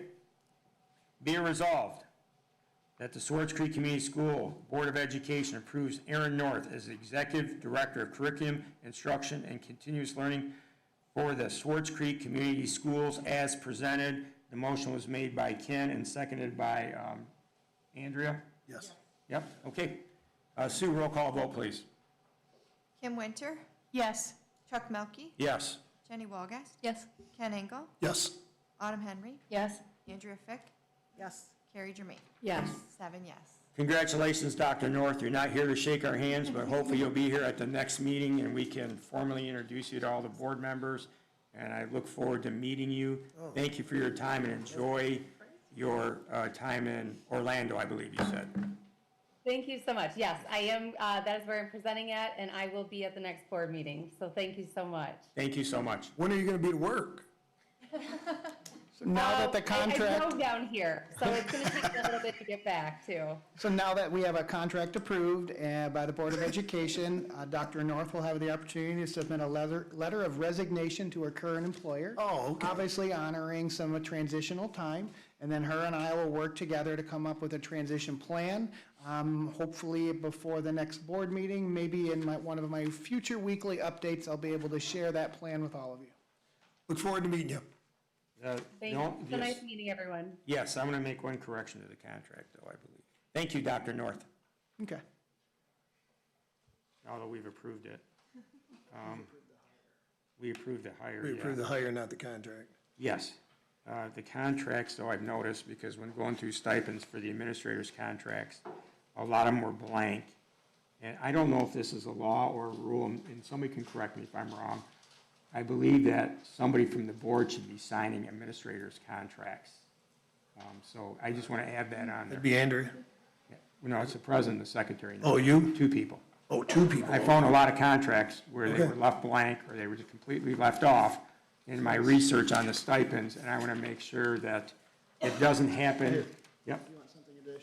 Yeah, it's supposed to be, yeah, because really the Board of Education is hiring him, so I would prefer it to go by Hoyle. Unless somebody thinks I'm wrong. Nope. Thank you. Thank you, Dr. Norris. See you soon. Thank you for joining our team. Looking forward to meeting her, and I think she's going to be a great addition. Good job, Ken, on finding appears to be very, very qualified person. Okay. Next is approval of an interim human resource director. And once again, that's on you, so go ahead and do it. It's my pleasure to recommend the appointment of Mr. John Mertz as the Interim Director of Human Resources for Swartz Creek Community Schools. The process we went through in terms of looking for an Executive Director of Curriculum and Instruction, I was amazed with the level of applicants that came forward. Through the whole process of the interviewing, Mr. Mertz was involved in that process. Throughout the process, he demonstrated knowledge, leadership, and professional experiences that led to the recommendation to transition him into the role of Interim Director of Human Resources. During the interview process, he met with multiple stakeholder groups and panel interviews and presented a comprehensive 90-day entry plan. His professionalism, collaborative leadership style, and extensive administrative experience made it evident he would be an excellent fit for this interim position. Mr. Mertz brings an extensive background in K-12 education, having served in a variety of leadership roles, including Director of Instructional Services, Director of Human Resources, Assistant Superintendent, Director of School Improvement, Director of Communications, and Superintendent.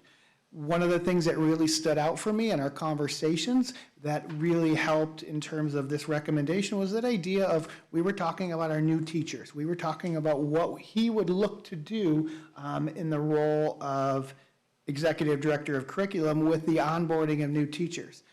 When I looked at the idea of Interim Director of Human Resources, it was that idea of an educator having experience in both human resources and education. So he was tied with Mrs. North, and he kind of is going to fall in that spot for interim. Yeah. Are you going to bring him up and introduce him to us? John, come on up. Mr. Mertz, welcome. Thank you. Thank you, Mr. Mertz. The board, as you've seen in our process, will have some questions of you, and we'd just like you to tell us a little bit about yourself before we go to that point. Well, good evening. Thank you very much for the opportunity to be here. I actually started out my career in education a little ways down the road in Durand. I was a student teacher. My first job in teaching was in Pellston Public Schools. Every day I went to work, I saw a sign that said, "Welcome to the Icebox of the Nation." And it was. They gave me 5 preps my first year, mostly in social studies, but the principal said, "We're going to have you teach non-band." And I looked at him, I was very puzzled. I'm like, "What do you do with non-band?" And he said, "Everybody that doesn't go to band goes to you." So needless to say, I moved on from there. I was with Essexville Hampton Public Schools for over 20 years, serving as a middle school teacher and then a number of administrative positions within my district. And we went through a difficult time as a district, and the board asked me to step in and be superintendent. That wasn't my career goal to be a superintendent, but I did that, and I did that for about 7 years. I had the opportunity to go to our ISD and support not only my own district, but all of our local districts, and that was a great experience for me. We went through some interesting transitions in our life. My son and daughter and I, my 2 kids, actually my daughter always says, "We're not kids, Dad, we're adults." They're 19 and 23 now, but we went through a period of time where we lost my mother-in-law, my father-in-law, my mom, and then my wife due to brain cancer. So we had a very difficult run there for a few years. And I decided to step back this fall and take a little bit of time off and reflect and just get myself back together and get ready to go again. I did apply for the curriculum director position, and I'm still bitter for not getting higher. No, I'm kidding. But actually, you know, as I was researching the district and looking to apply, because I felt like I'm at a place in my career where I can be selective, I studied the district online and learned everything I could. And for me, I'm really looking for a sense of family. I joked with Ken that I was looking for an adoption, and I am. So I'm looking for a great place to work, and this looks like it could be it for me. Thank you. Well, Mr. Mertz, I'm sorry for all your losses. Thank you for bouncing back, and I can tell that my gut feeling is you'll be really great for the district, at least in an interim position. When Ken put this out, it was for an interim position, and just recently we found out that the person that had to leave has turned it permanent. So hopefully you do a great job and it turns into a permanent job. So I am so happy to meet you, sir, and the board will have some questions for you, but thank you for considering us. Thank you. Coming back to work. John, welcome. Thank you. Other than knowing how to get to Swartz Creek from Durand, what brings you here at this point? Well, when I was looking at the district and I was going through all of the things, obviously for the curriculum director position, I was looking at the student achievement scores, I was looking at the structure of the district, the staff and everything. For me, it really came down to, like I said, I was looking for a sense of family, and I got that. I went through 3 rounds of interviews and then meeting with the superintendent, and that really came through to me, and the people that I met, it seemed like great people, and it seemed like a really good fit for me. The other thing, proximity obviously was important for me. My kids are involved in school in the East Lansing area. This is a very easy commute for me, easy for me to get to. I wasn't looking to move, and I was, again, thinking I could be a bit selective with the districts I was looking at, and it just looked like a great fit for me.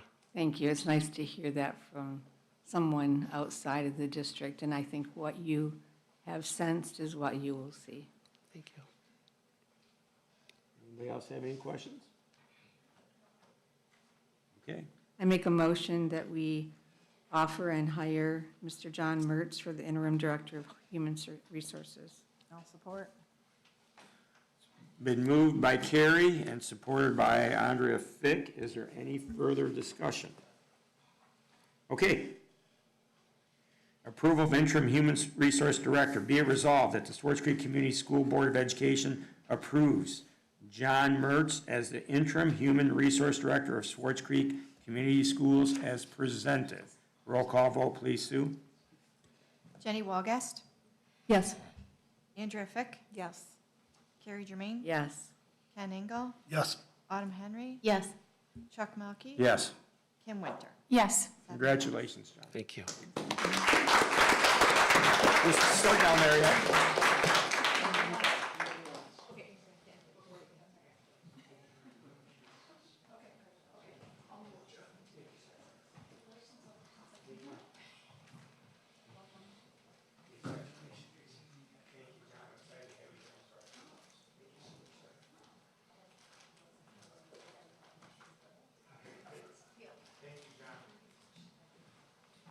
Bail out those tensions now.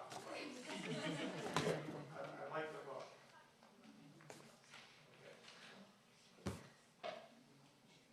All right. All right, number E, approval of non-union central office administration contracts. So I'm going to bring up something that I noticed. Unfortunately, I just noticed it, so I apologize for not being able to bring this to our attention quicker. So we did receive a revised version. It looks like there might have been a little bit of a hiccup where this might have been printed double-sided originally and then copied only the fronts because we're missing every other page. If you look through here. That would I be don't know me. if so it happens. It totally happens. I'm not faulting anybody because it's a very easy mistake to make. I don't know, do we want to take a recess so that we can get complete copies, or do we want to press on with half of the revised contract? No, I think we should take a 5-minute recess and hopefully someone Okay. can get those corrected for us. Okay, so I move that we take a 5-minute recess. Is there a motion? Second. All in favor? Aye. All opposed? Ayes have it. We'll be on recess for 5 minutes to correct some of the contracts in this package. Thank you.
My apologies again.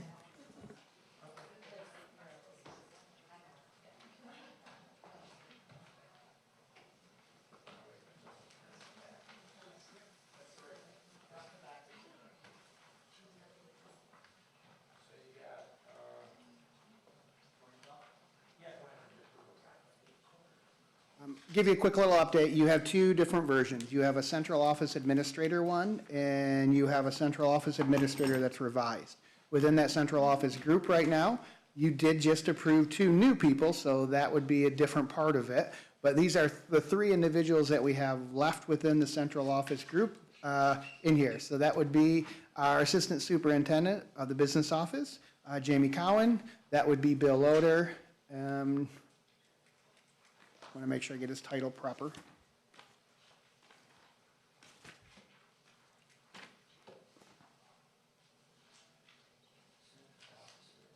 So that would be Bill Loader,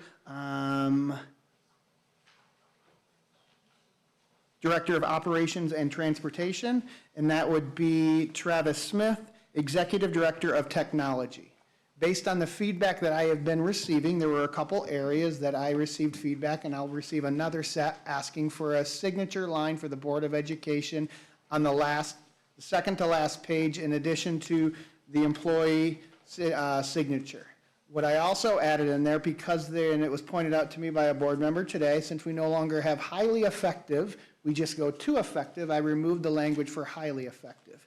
You'll also notice when it comes to merit pay, once again, within the merit pay, there is language in there that says not only for an effective rating, but also for, I'll read the exact language, 4,000 for performance as determined by effective rating, and meeting predetermined goals established in collaboration with the superintendent or designee as a total salary compensation. And it looks like there's a typo there. So those were the areas that I adjusted from the blue title onto this now revised one.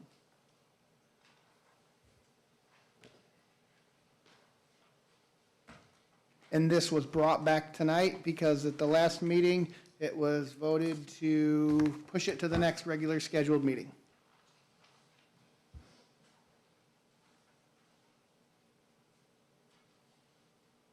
Okay. All right, now that we have three of them in front of me, I've got the blue and two reds, and these are the 7/8. This is the 624.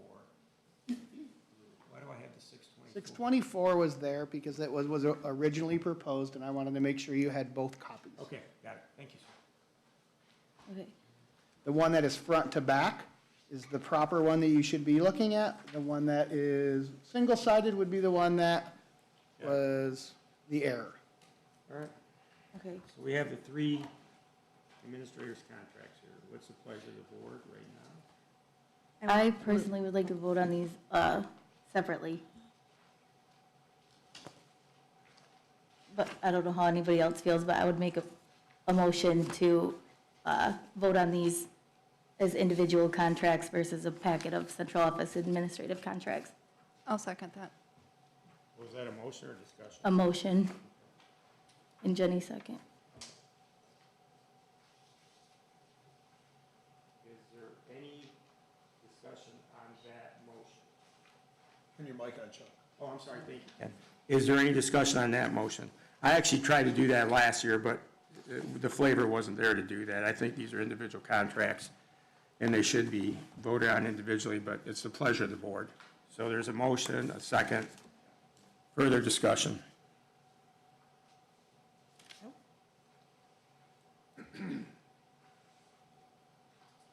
No further discussion? Roll call vote, Sue? Ken Engel? Yes.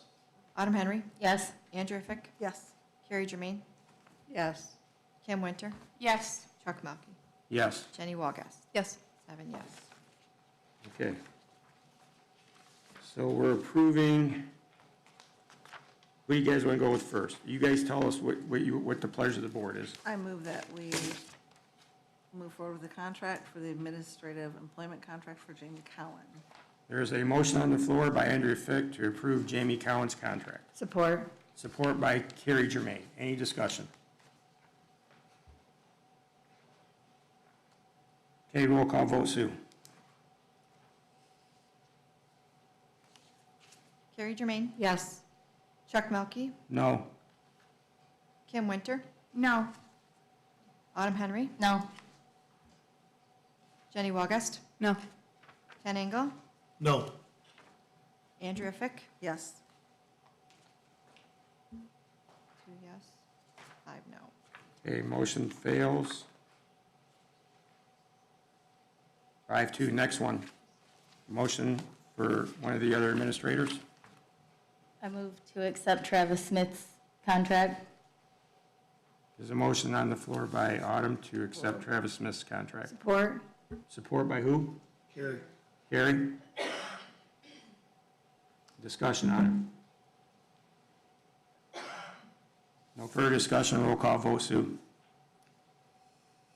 Jenny August, Yes. Ken Engel, Yes. Chuck Melkey, Yes. Andrea Fick, Yes. Carrie Germain, Yes. Kim Winter, Yes. Autumn Henry, Yes. 7 yes. Motion passes 7-0. I think there's only one left. Third one is Bill Loader. I move that we renew Bill Loader's contract. Support. Motion on the floor by Andre Fick, supported by Carrie Germain to renew Bill Loader's contract. Any further discussion? Roll call vote, please, Sue. Carrie Germain, Yes. Jenny August, Yes. Ken Engel, Yes. Chuck Melkey, Yes. Autumn Henry, Yes. Kim Winter, Yes. Andrea Fick, Yes. 7 yes. Motion passes 7 yes. Next agenda item is the approval of marketing and communications liaison contact. I'm sorry? And this one's separate, yeah, because there was never a contract before. I believe I asked Ken about it. Ken dug through the records and verified there was never a contract for the communications, marketing communications liaison. So he drafted a contract for you guys to review and approve if so needed. So, go ahead, Ken, with that one. As you had stated, going through contracts, trying to find everything, moving into a new role, a new position, a new district, you always find areas that we need to continue to work on. Some of the contracts was one of those areas. I was unable to locate the contract for her, so I utilized her position summary that was posted originally when she applied for the position, under as well as job tasks. It was identified and discussed today, the idea that her role is to market towards our current students in terms of marketing. She is there to share what we are doing publicly that is amazing within the district. It was mentioned in one of our previous subcommittee meetings about sharing more about what we're doing with the bond, so she takes care of that. Her role is to then also update the community when we have an incident taking place. I've started to work with her in a process and a protocol, so no longer are administrators dealing with trying to get a communication out. As soon as we need something, I contact her immediately. She drafts something, which allows the central office staff to deal with the problem solving behind the situation and allows the building administrators to have an opportunity to deal with the situation. You'll notice that her hours are not full-time. There's 30 hours per week. In her salary, there are no benefits, days off, or additional things. It is just a $50,000 annual salary.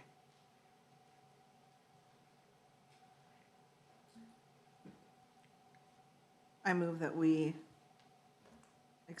approve the marketing and communication liaison contract. Support.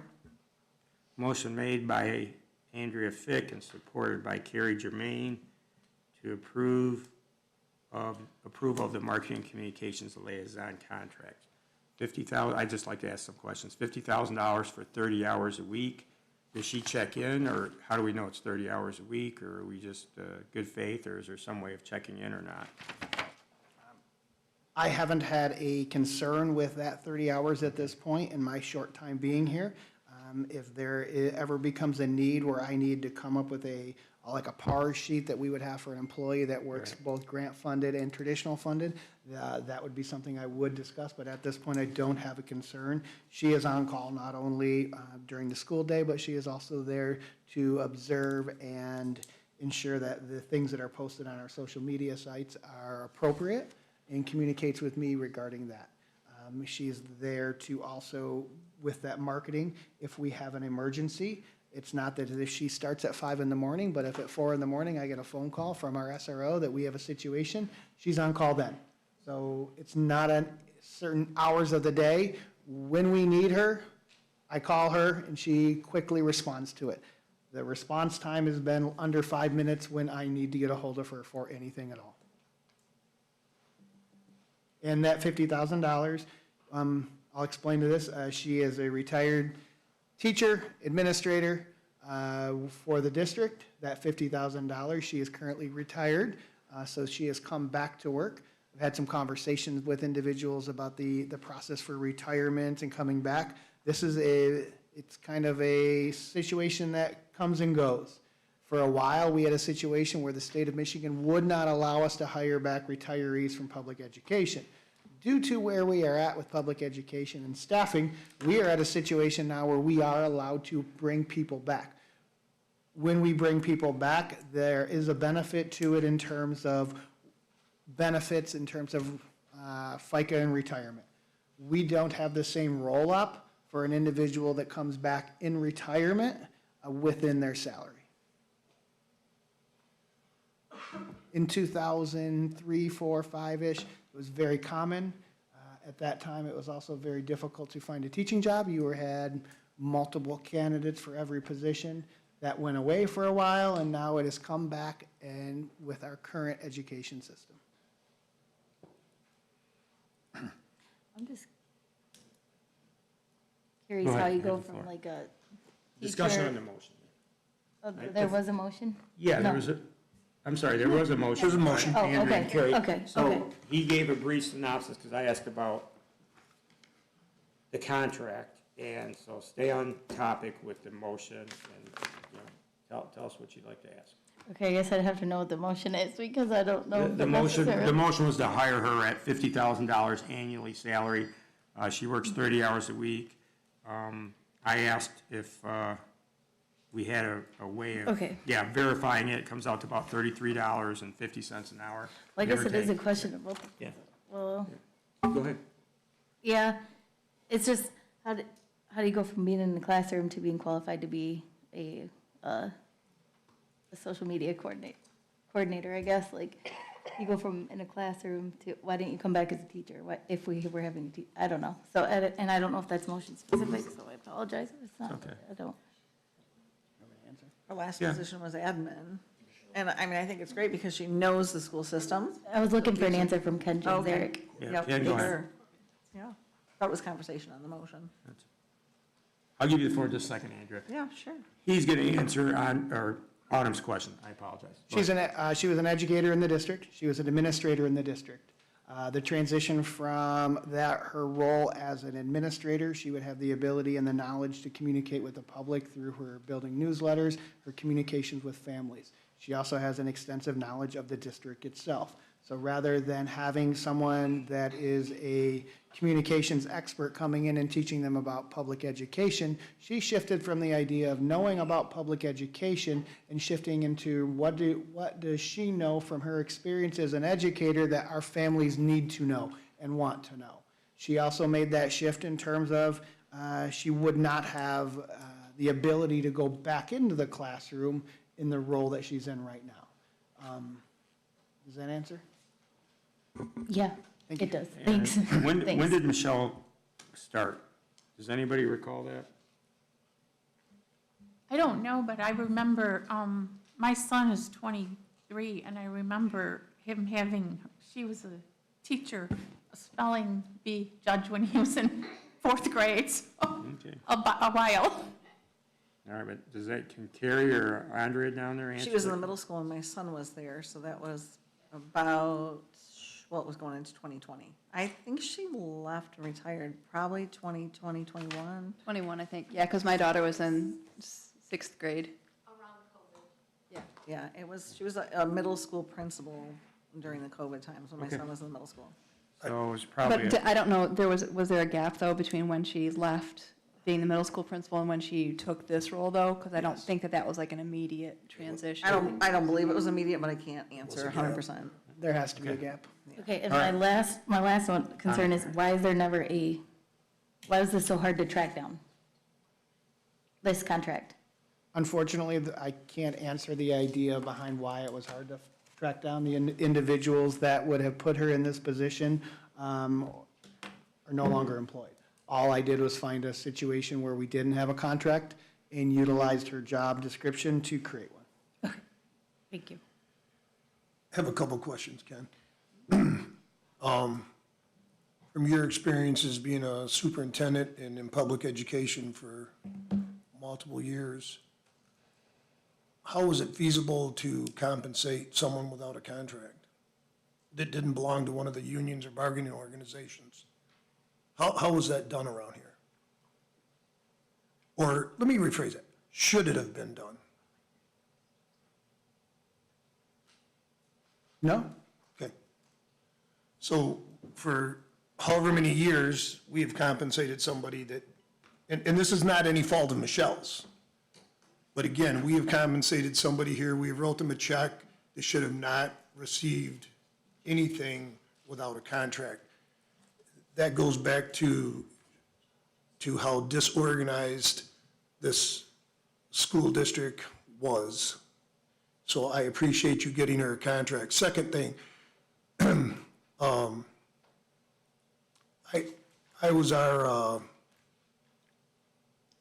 POI at the city of Flint for a few years. While I will agree she has extensive knowledge on how a school district operates, what parents may or may want to know, and so on and so forth, I do believe if she has not received any training, she should be sent training on how to send things out to the public in reference to when we have critical incidents. That's something that somebody here should have done. We've already seen in our HR department that there was a complete lack of training with some of the things that have been done. There, in my opinion, there's a complete lack of training here unless something exists that we don't know about. So I would say that if she is hired through this contract, that there is some training on what information to leave in critical incidents, because we do not, if that has nothing to do with being a middle school principal. That's past their pay grade, unless you guys have some formal training at, which I think, again, you'll say you don't. Sure? On the other one, I do believe that additional training is always helpful. Professional development is great. In my last district, I know my communications director went to a training. I'd be more than happy to reach out to her to find out some additional details on it. I will circle back to your comment about the emergency information going out. I can't speak to the training that individuals had, but one of the areas that I have noticed is that the processes and procedures that were around when an emergency happened, like what took place, whose responsibility was what. And it's something that I worked with the administrators on day one. As I had that gap here, I got to see some incidents take place. You received information from me during all of them, and for each one of the incidents that took place, I follow a very scripted procedure where as soon as I am notified, you're notified. As soon as you're notified, she's notified, and she starts drafting information, so then that information can be disseminated out to the community for what's happening. That immediate response in terms of her crafting and her doing things then allows the building administrator to focus on the emergency at hand and us central office to problem solve the situation. Who needs to know what? Do we need to get others involved?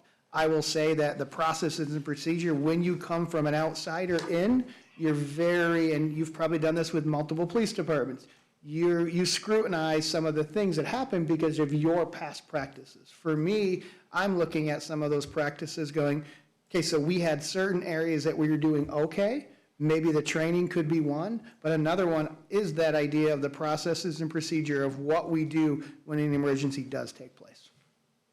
Okay, and at that point in time, when emergency does take place, and I'm not talking like a secure mode because, you know, Susie passed out in the hallway.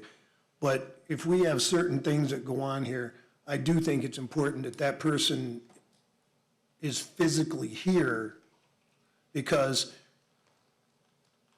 if you're gonna sit down and dictate to somebody what they're gonna put out, or if you're gonna read what's okay that they put out, that person should be here. They should be on the premise. You can't, I've done that job. You can't do that job and not be present. You need to be in the building. The calls, for instance, one day we had, the chief got in a car accident, a fender bender. 2 radio stations and 3 TV stations. They called where? They called the police department. That call was directed then to me. So if calls in certain situations are going to come here, if someone else is gonna field that phone call, then all we're doing is we're passing it and passing it and passing it. That's not a good operational procedure for that. If someone is gonna be here and do that, they need to physically be here when those events are taking place. I'm not saying they have to be here every day, but what I'm saying is, when that takes place, the first thing they should do is be in a car driving here, if they're not physically gonna be here. If the event is at Morris Elementary or Elms Road Elementary or wherever, they should go to that location if it's safe. That way they're getting new information firsthand. But there's nobody that I know that has a informational officer who isn't there. Otherwise, I mean, if you're gonna call and tell somebody all this stuff, then why don't you just do it? Because while you're sending the email out to us, you can send the email out to the media, or you can send the email out to the parents. I mean, we're reinventing the wheel, and then things also lose information in translation if it goes from the building principal to whoever to you. We all know the little game we play in a circle, and we all tell something, and by the time it comes back around, it's not the same anymore. So if these things aren't being done in writing and approved or looked at, again, we're losing information. And to me, that in itself is a flaw in the operational procedure in this. And I'm not gonna say I'm an expert at it, but I tell you who does a really good job at it is the Oakland County Sheriff's Department.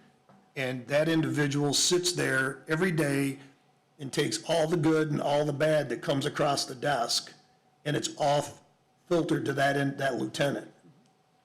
And we're not doing that. We're sending everything is going up the food chain and then back down.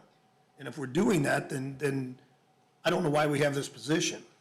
Unless it's just, if it's gonna be feel-good news, that's fine. But I don't think that's what this position should all be. So the position is listed as hybrid.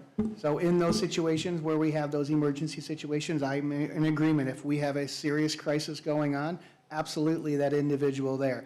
When we have medical procedures at a building and we're in a secure mode, those are very simple.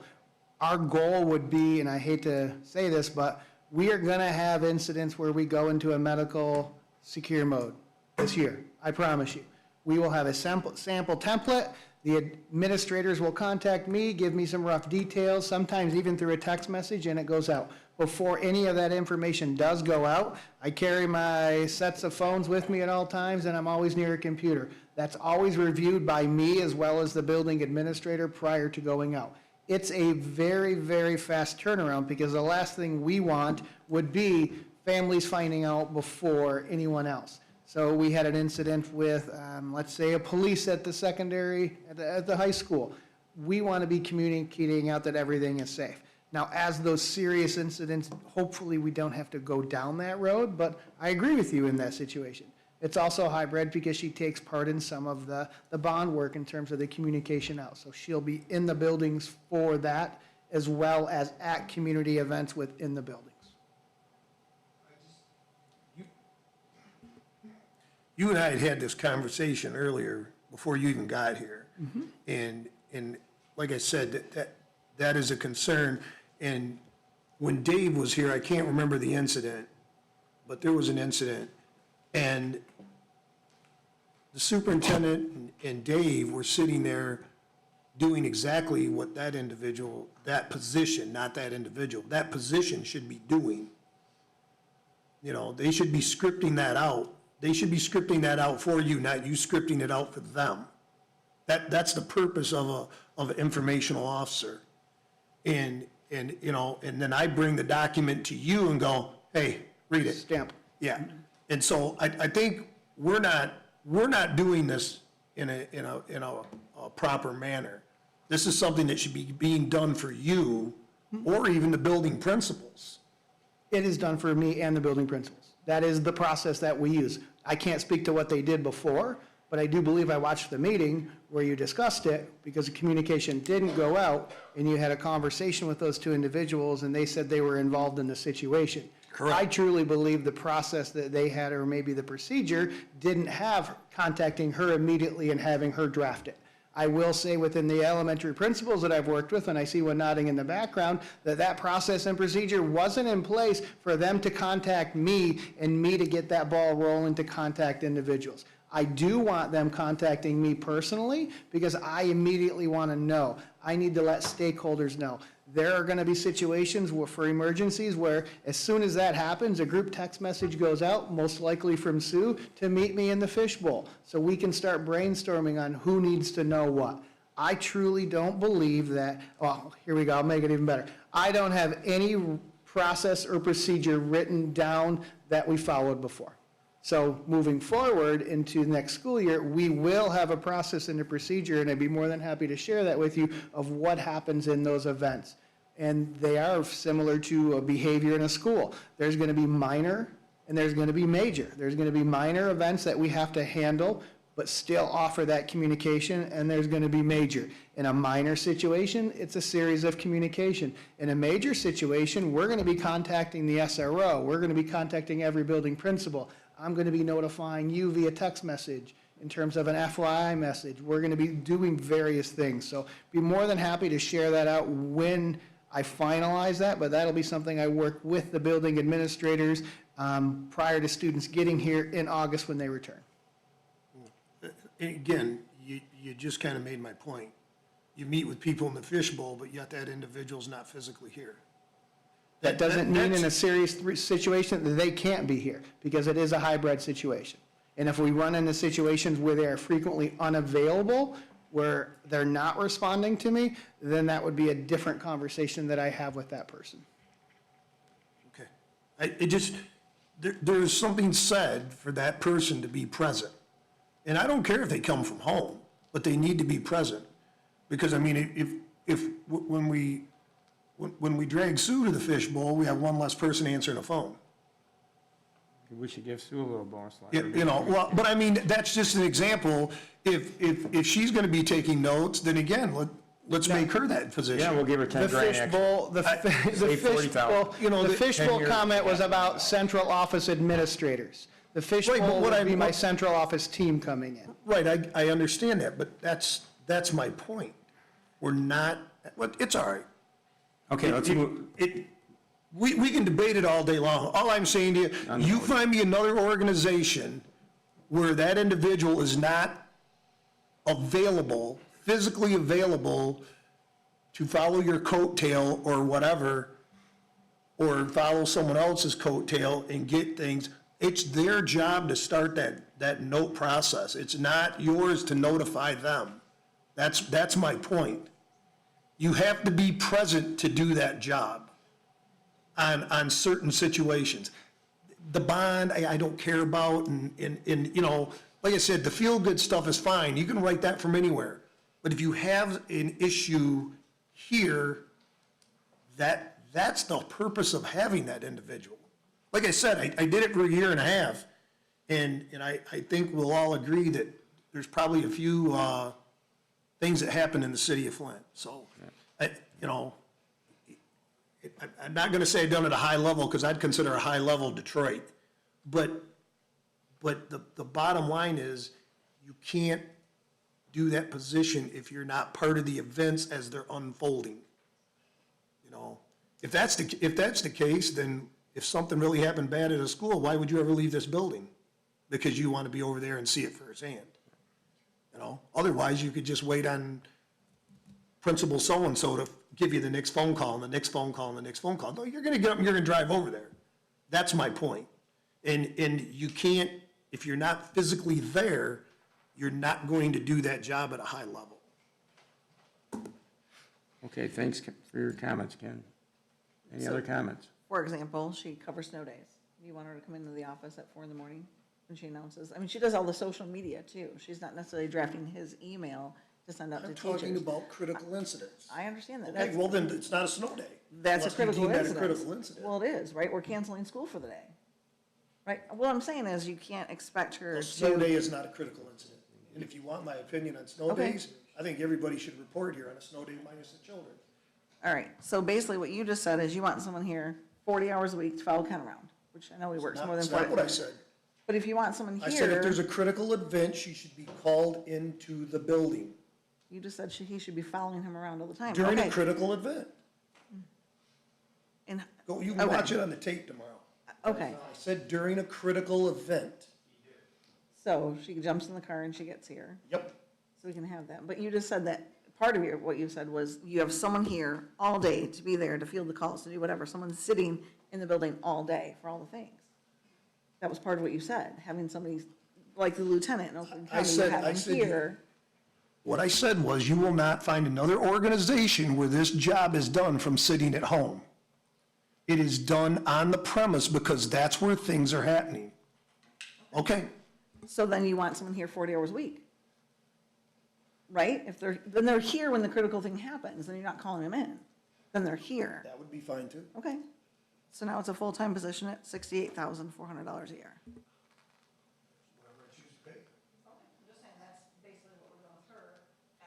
Basically, what we're doing with her at a minimum, and I guess we need to reevaluate that, then we bring a full-time person in to be here, and then they get a stipend when we have to call them at 4 AM to do a snow. I mean, there's gonna be things that happen outside of that realm of Monday through Friday.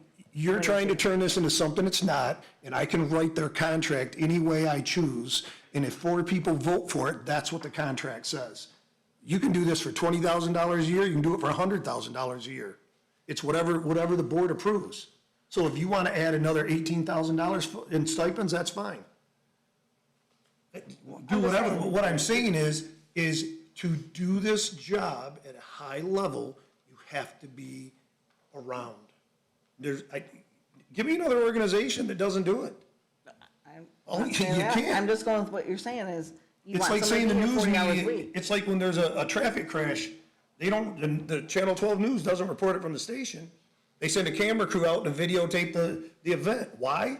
Because you're getting firsthand knowledge, information at the event. I'm not disagreeing with you, I'm just Okay. pointing out that basically what you're saying though is this is not a 30-hour week job, it's now What a I- 40. Let's call the vote. Hang on. Yeah, Okay, I have I'm more- sorry. yeah, Hang more on. to say. Okay, What I said was, when I originally started this, when there's a critical event, that individual should be here. That's what I said. I said to do this at a high level, they should be here on a daily basis. yes, you did.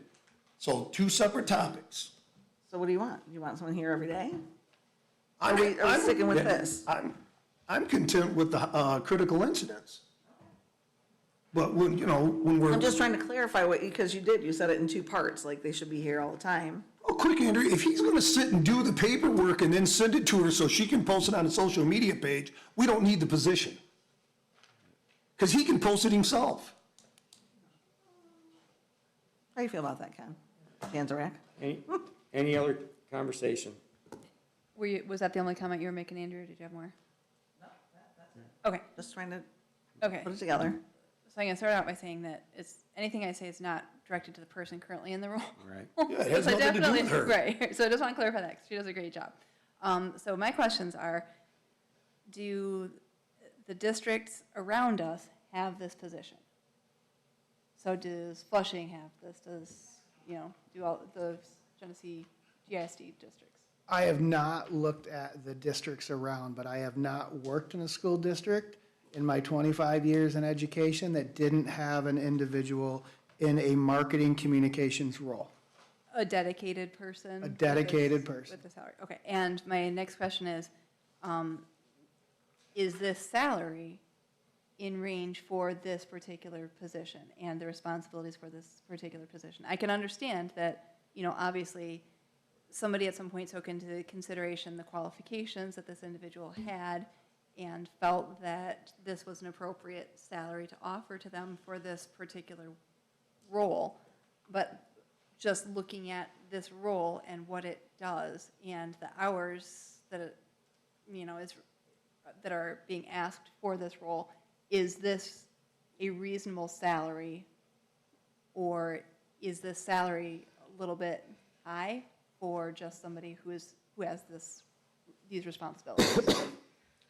I haven't done an analysis in terms of what this compares, but I will tell you the salary of the position that I had at my previous district was much more than this, plus benefits, plus FICA, plus roll-up. I would say it may come close to doubling that salary because they were an administrator in our central office administrator group. Did they have other responsibilities, or was this the extent of their job description? They were the communications director. Their role was to do what's listed here: emergencies, newsletters, communication, social media, school events. So they weren't like a deputy superintendent or assistant superintendent or No. assistant? Oh, they were strictly, Communications director. yeah, because I have issue with the salary, like I said, nothing against the person in the role. I just, for a district our size to be dedicating that amount of money to a part-time individual, and yes, I understand we're not paying benefits, which, makes it a better deal. But to me, I don't know if we have work that justifies paying that much, but that's just a question I have, so. I have a question too. So is this individual right now doing this position from home? Hybrid. Okay. So sometimes in the sometimes virtual out of the district. And she's available 24/7. I think anybody in the community would attest to the fact that she is immediately answering questions that probably reduce the amount of calls that come into a building or into central office. For sure, because most people are asking the question on Right. social media than calling the school. They ask there first before they call the school. Yeah. And again, I'm not saying anything against the person or the job that they're doing, because I think they're doing an amazing job. But as a district, do we feel it is worth this amount of money to have these services being provided? That's my question. You, me? Well, just to the board in general, just something to take into consideration. You can answer it if you. Well, we yeah. did it without, okay. Go ahead, Ken. The question was, Does the district need to be allocating this amount of money towards these services? the district needs a communications person. This is a hybrid situation, working for this salary. To hire someone in to do something similar to this, I can do a comparison of other local districts to see their role and whether they're full-time. Like I said, in the district that I was in previous, they were paid a lot more than this salary. Does a district need a communications person? I would say absolutely. I do not have the capacity in an emergency situation to support the staff, the administrators, and communicate out to the social media, school messenger, as well as drafting a letter. So the district, I would say, a communications person is essential to that connection with the community, the staff, the families, and everyone else. Any further questions or concerns on the motion? Sue, roll call vote, please. We're voting on the marketing communications liaison contract to approve it, yes. Okay, Chuck Melkey, No. Jenny Waugust,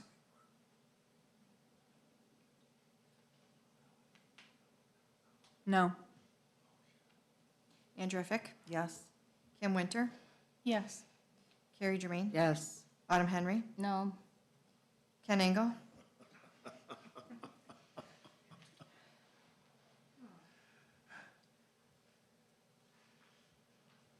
Yes. Motion passes 4-3. Okay, next agenda item is approval of the tech scholarship stipend. Teach, I'm sorry, I left that out. Approval of teach scholarship stipend.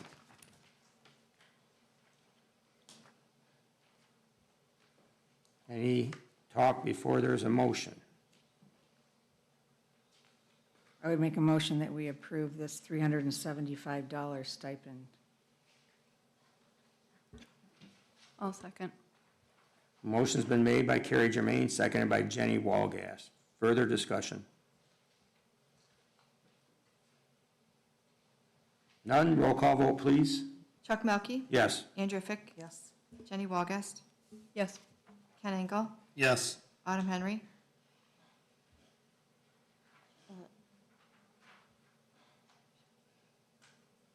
Yes. Kim Winter, Yes. Carrie Germain. Yes. 7 yes. Motion passes. Did I read that motion right? I'm sorry. Did I read the entire motion? Does anybody recall? You did not. I did not. You said approve the Yeah. scholarship. Okay, I apologize. I'd like to read it. Sure. Be it resolved that the Swartz Creek Community School Board of Education approves a district matching completion stipend in the amount of $375 for Amanda Bendel, Early Childhood Program Director, following her successful completion of the Teach Early Childhood Michigan Scholarship Contract for 25-26 academic year from the GSRP funds as presented. I don't know if we have to vote on it again. I just wanted to make sure everybody heard the entire motion. Is that okay with everybody? Good. Okay, is everybody satisfied with that? It was my mistake, and I apologize for not reading it. We'll tar and feather you later. Get in line. Approval of the Math Learning Center shipping and handling fee. Discussion on this, you guys can see it on your documents. It's for $38,995, or we can go right to motion. Do you want me to explain it? Yeah, go ahead. So the original dollar amount came forward, and it didn't have the shipping and handling fees. So I was not comfortable processing it because it was at the amount of $38,000, so it came back to you. You've already approved it once, but you did not approve it with those shipping and handling fees that were in there.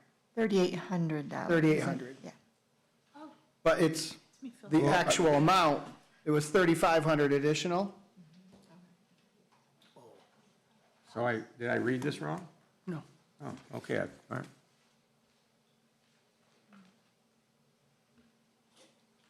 So what did we approve it for before, Ken?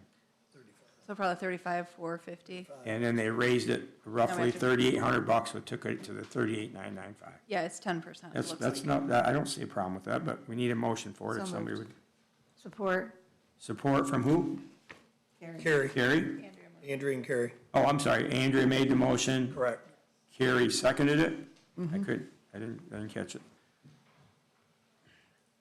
Okay. Be it resolved that the Swartz Creek Community School Board of Education approves the revised purchase of Bridges Numbers Corner from the Math Learning Center for $38,995.00 for the 2026-2027 school year to be split funded by the 35M grant and the general fund as presented. Any further discussion? I think it's insane that they're charging 10% for shipping, but That's what it sounds like. We attempted to fight that. It's a big pallet. well, yeah, I think because it's one of the sheets. I don't see the sheet on here now. It had the itemized list. I want to say it was, what is it, 6 grades, and it was $100 per. So yeah, it's like 500 books or materials or whatever.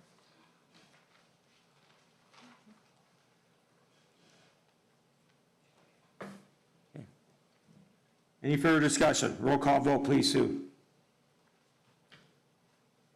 Autumn Henry.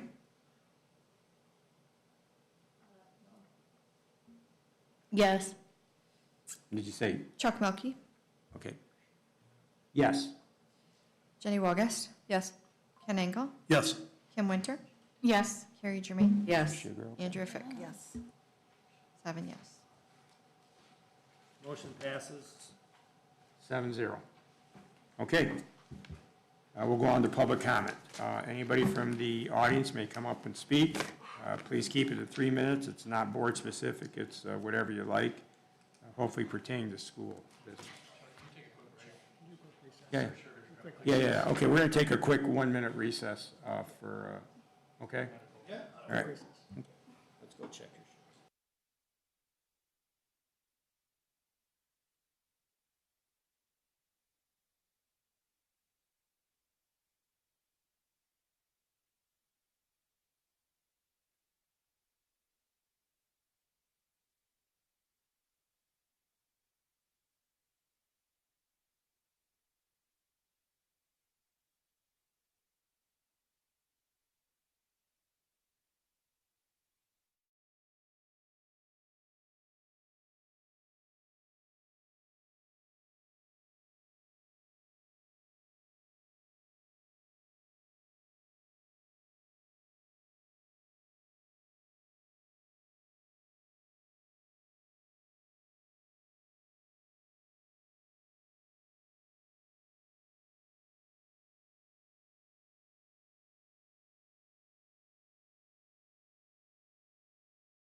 All right, public comments. Anybody from the public that would like to comment? Thank you. You have 3 minutes, sir. Thank you. Josh Davis. People might be shocked to learn this because I'm not sure if she has ever mentioned it, but Andrea is a licensed realtor. So she should understand better than most that the first number offered is rarely a buyer's best offer. Negotiations are expected, which raises an obvious question. Why are Andrea and Carrie so eager to accept the first number put on the table? Was their decision influenced by the secret meeting they both attended on Megasite Property and Maple Hill LLC's construction trailer with Tyler R., a meeting that Andrea and Carrie never disclosed to the public or the rest of the board, and had a FOIA request of mine not uncovered the secret meeting, we would likely still not be aware of it. For the record, it was an hour-and-a-half long meeting, and we have no idea what was discussed.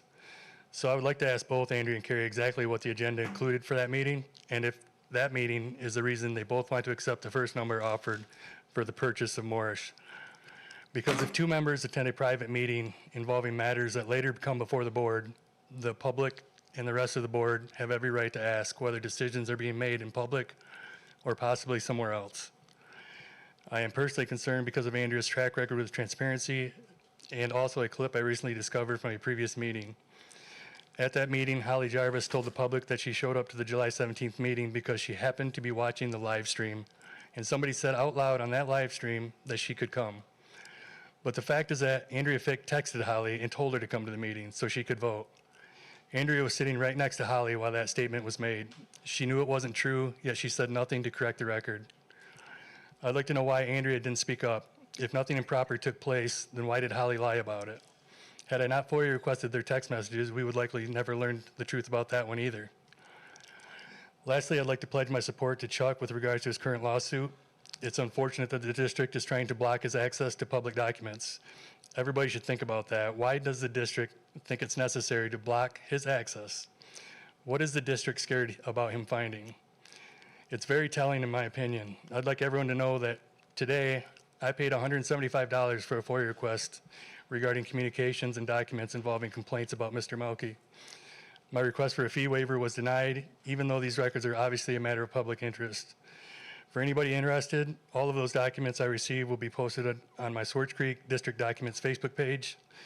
Mr. Melky, please feel free to look yourself. Thank you. Thank you, sir.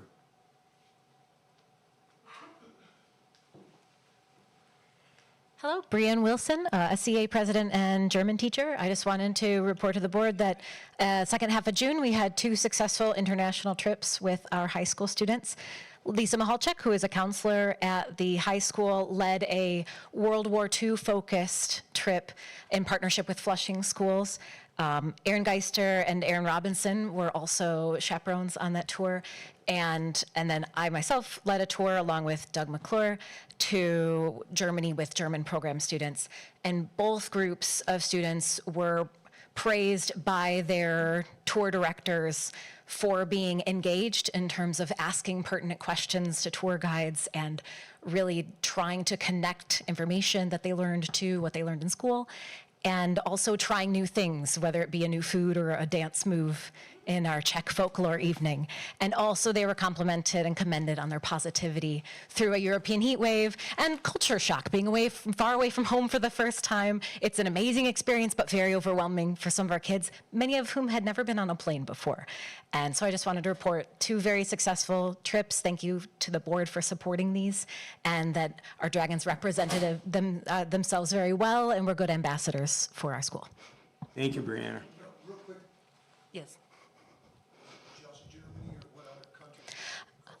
So Lisa's tour they started in London, and they went to France, so they went to Paris, but also Normandy, and then they went to Berlin. My German trip we started in Berlin. We went through Dresden and then to Prague, because there's a lot of Czech heritage in this area. We went then to Munich and then to Lucerne in the German-speaking region in Switzerland.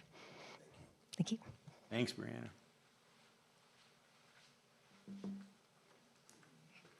Hi, I'm Michelle Clark. I wanted to say thank you for all of the work you guys are doing. The bond stuff, I ran this morning for a good number of miles around the district, and it was nice to see all the workers out before it was silly hot this morning. I'm not really sure what caused the issues with the communication director contract.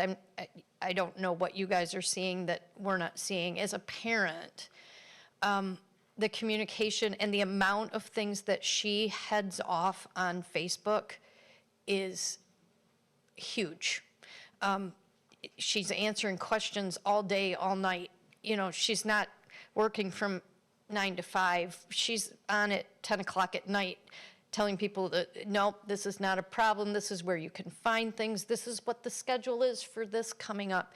So she's all over, at least the social medias that I'm seeing, answering questions, putting out fires quite frequently when things get ramped up and somebody's complaining about things. She's trying to redirect to, well, why don't you reach out to this person or this person? So I've been a hybrid employee, I've been a virtual employee, I've been an in-person employee.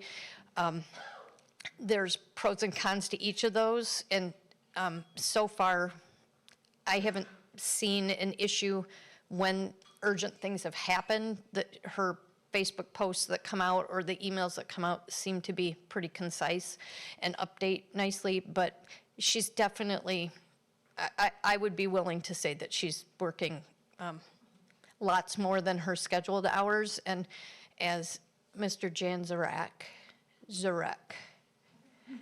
I'm practicing, as he said, that, you know, you need one, and if you're looking to get a full-timer, you're going to be way over what the district is paying for her, since we're not paying a full-time salary and benefits and retirement and all that. But she's doing an awesome job from what I can see from, you know, my socials.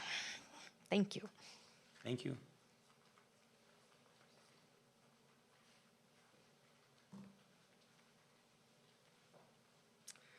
Good evening, Lex Alden, parent and community member. First of all, I just want to back a little bit off of what Michelle just said about Michelle. I have never met Michelle Cobart in person, not once, but I tell you, if there's somebody I trust about information about the district, it's her. 100%. She does wonderful. She puts out fires. As parents, we have questions, and yeah, we don't want to call the school. So she does wonderful. So Michelle, if you're out there, hey, thanks. Just very, very appreciated. The other thing that I wanted to, mention, I touched on this a little bit yesterday, is you as a whole, as a board. You're here, do a lot of work. People watch from home, people come here, make it on the news, it's a little bit everywhere. We're coming up to an election year. And whoever stays, whoever goes, what's your legacy gonna be? What are people gonna say about you after you're gone? What are gonna be the highlights of the things that you did well that people will commend you for down the road? And what will be the things that we go, well, I could have gone better? As a parent, I'll be here for much longer. My youngest is only going into 4th grade. I've been in the district since 2020. So there's definitely some things where I'll be able to look back and go, that was great, that was not. And I really hope in your roles, as much as I know you take this seriously, ask yourself that. What are you going to walk away with? What is the reputation you are going to leave behind? And what example are you setting for who comes next? Thank you for your work. It's appreciated. But I'd love if you took some time to ponder that. Thank you. Thank you.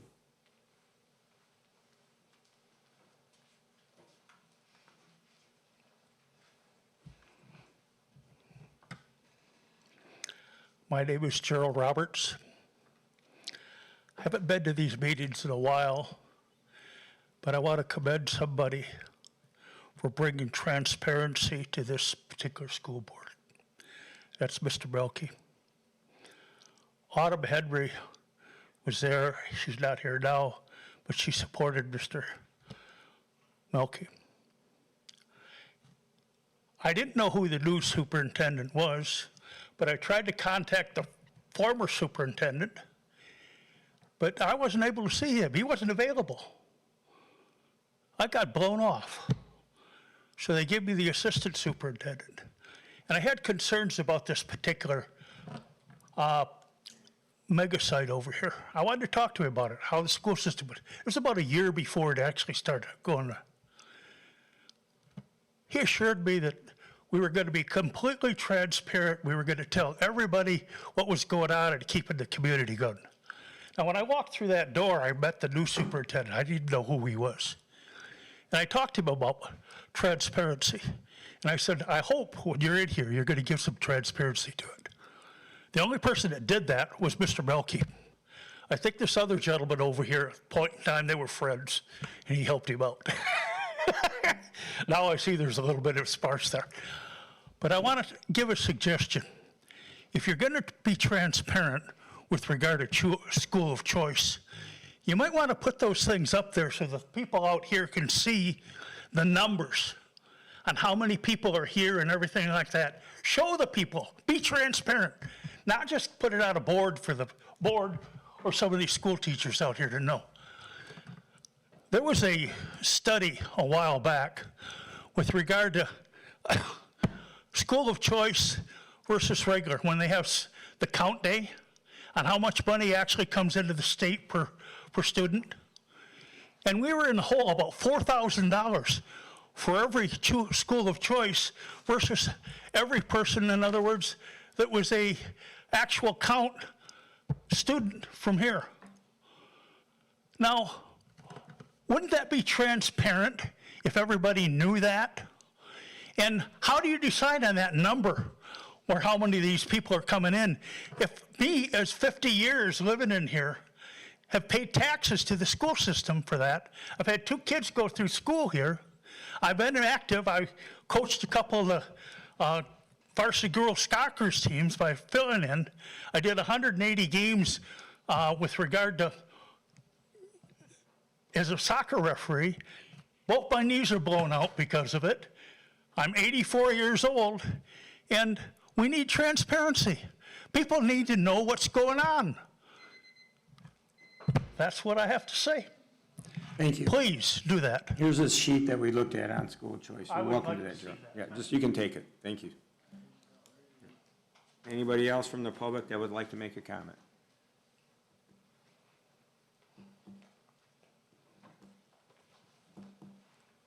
Hey, y'all. Dr. TJ Heck. I just have a few comments with respect to some of the digging I've been doing specifically around the strategic plan that is posted on the board website. This strategic plan is set for 5 years from 2022 to 2027, as hopefully everyone knows. And some of the areas of focus on your strategic plan include financial and infrastructure management, and include family and community engagement. So those are points 2 and 4 on your strategic plan. Your strategic plan has goals set for each of these areas, and then also has measures of success for each of these areas, and when the goal was supposed to be evaluated. A few things I want to say about that. Some of those timelines have already passed, and there hasn't been any information about, did we reach the goals? Are the measures of success met, not met, and how do we know? But specifically to some of the topics today, I'm concerned specifically about financial and infrastructure management. There was a contract that came to you all for the financial, the head of finance for the district that was not approved today. And as someone who has been privileged to sit in on many of the financial policy meetings, I can just commend Jamie for her work, for her dedication, for the amount of patience and clarity that she presents really complicated school finance structures to the board and to the public that's there. In fact, I want to approach Jamie about creating a school finance course, because she is so good at understanding what's going on at the state level, what's going on at the national level, and how that may or may not impact what's going on here in Swartz Creek. And the fact that a contract was not signed and offered to her with zero discussion on the board, so we have no idea why. And I would really like to know why Jamie Cowan's contract was not renewed today, because there is zero clarity about that currently. And I think that's shameful. Secondly, family and community engagement. Again, we have a contract that came forward. Thankfully, that one did pass. However, the communication that goes out to this district, to the constituents of this district, those of us who are school of choice too, is really, really important. And we have fabulous people in place that are keeping that communication and that engagement alive. I know when we had the K-5 reconstruction, the communication out to the district to come and talk to the school employees and with the other community members was really, really important in that situation. And Michelle was integral in ensuring that we had over 100 people jam-packed in that pack to talk about the issues there. So again, I just want you to really think about what is your strategic plan and how are the decisions you're making right now impacting what you planned for. Thank you. Thank you.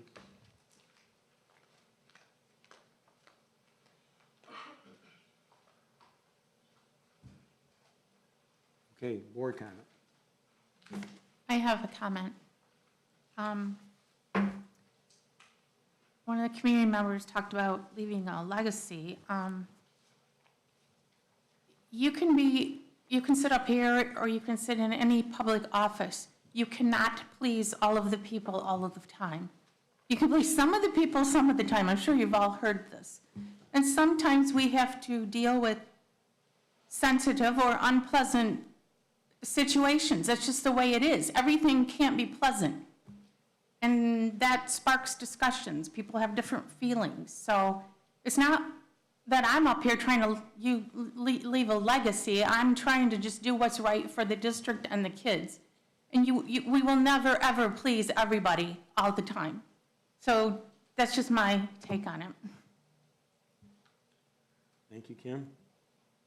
Does anybody else have anything to say for board comment? What are the next steps, Ken, for Jamie's contract? Yeah, I know. She currently has a contract through the end of the school year, This coming school year? this coming school year.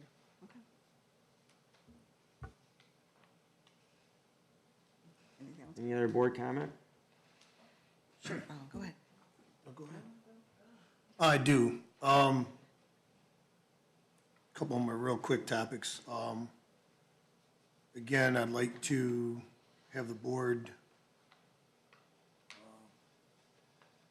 tour the pool. I did that the other day. I think, yeah, I know, I apologize. I did not call you, I apologize. Didn't call Chuck either. I did it last minute, but I think it's something you guys need to all see with your own eyes, rather than just listen to my opinion. Real quick on the consent agenda. I think that was something that was fairly new around 2017-ish, and I don't have a problem with it. It does save a few minutes.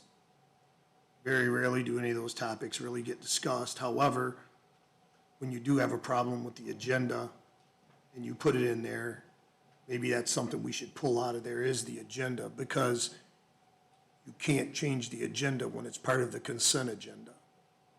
It has to be removed. Next, quick question, Ken, and this is something you can research down the line. I'm not going to say it's not important, but it's always been a question of mine. Whether it's the VLC or whatever it was beforehand. And I had Jim Blow's explanation of this years ago.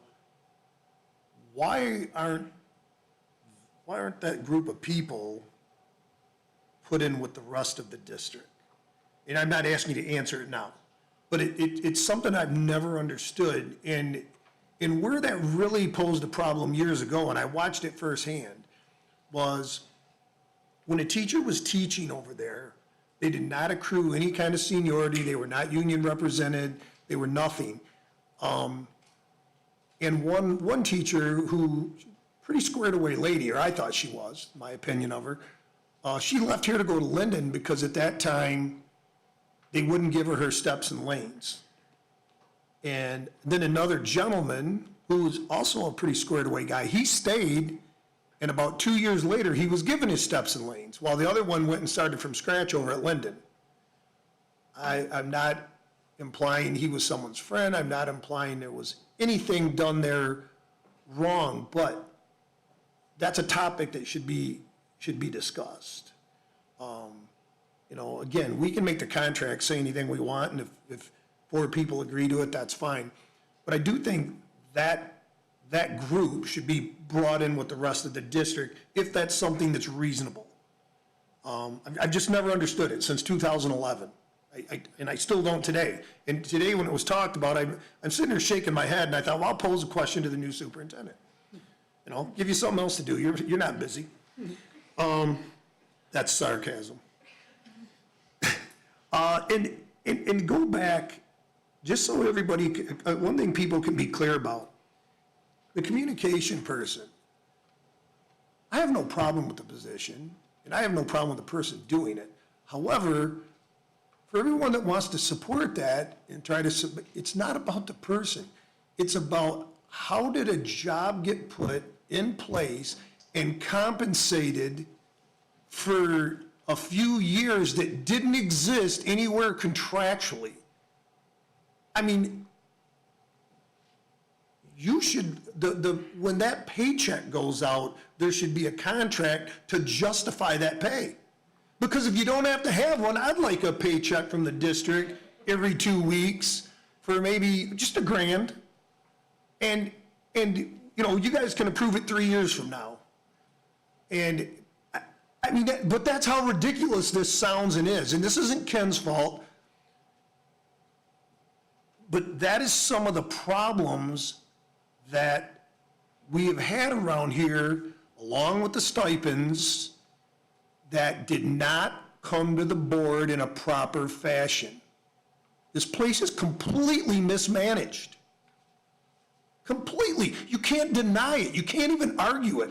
I don't care who you're friends with or anything else. Because if that's the case, you know, you guys should ask for, you know, a paycheck too. You know, if you don't work here already, maybe you can get a second one. But no question on the individual. I've known Michelle for years. I knew her when she was a teacher, knew her when she was the building principal. And then over here, very kind, very nice lady.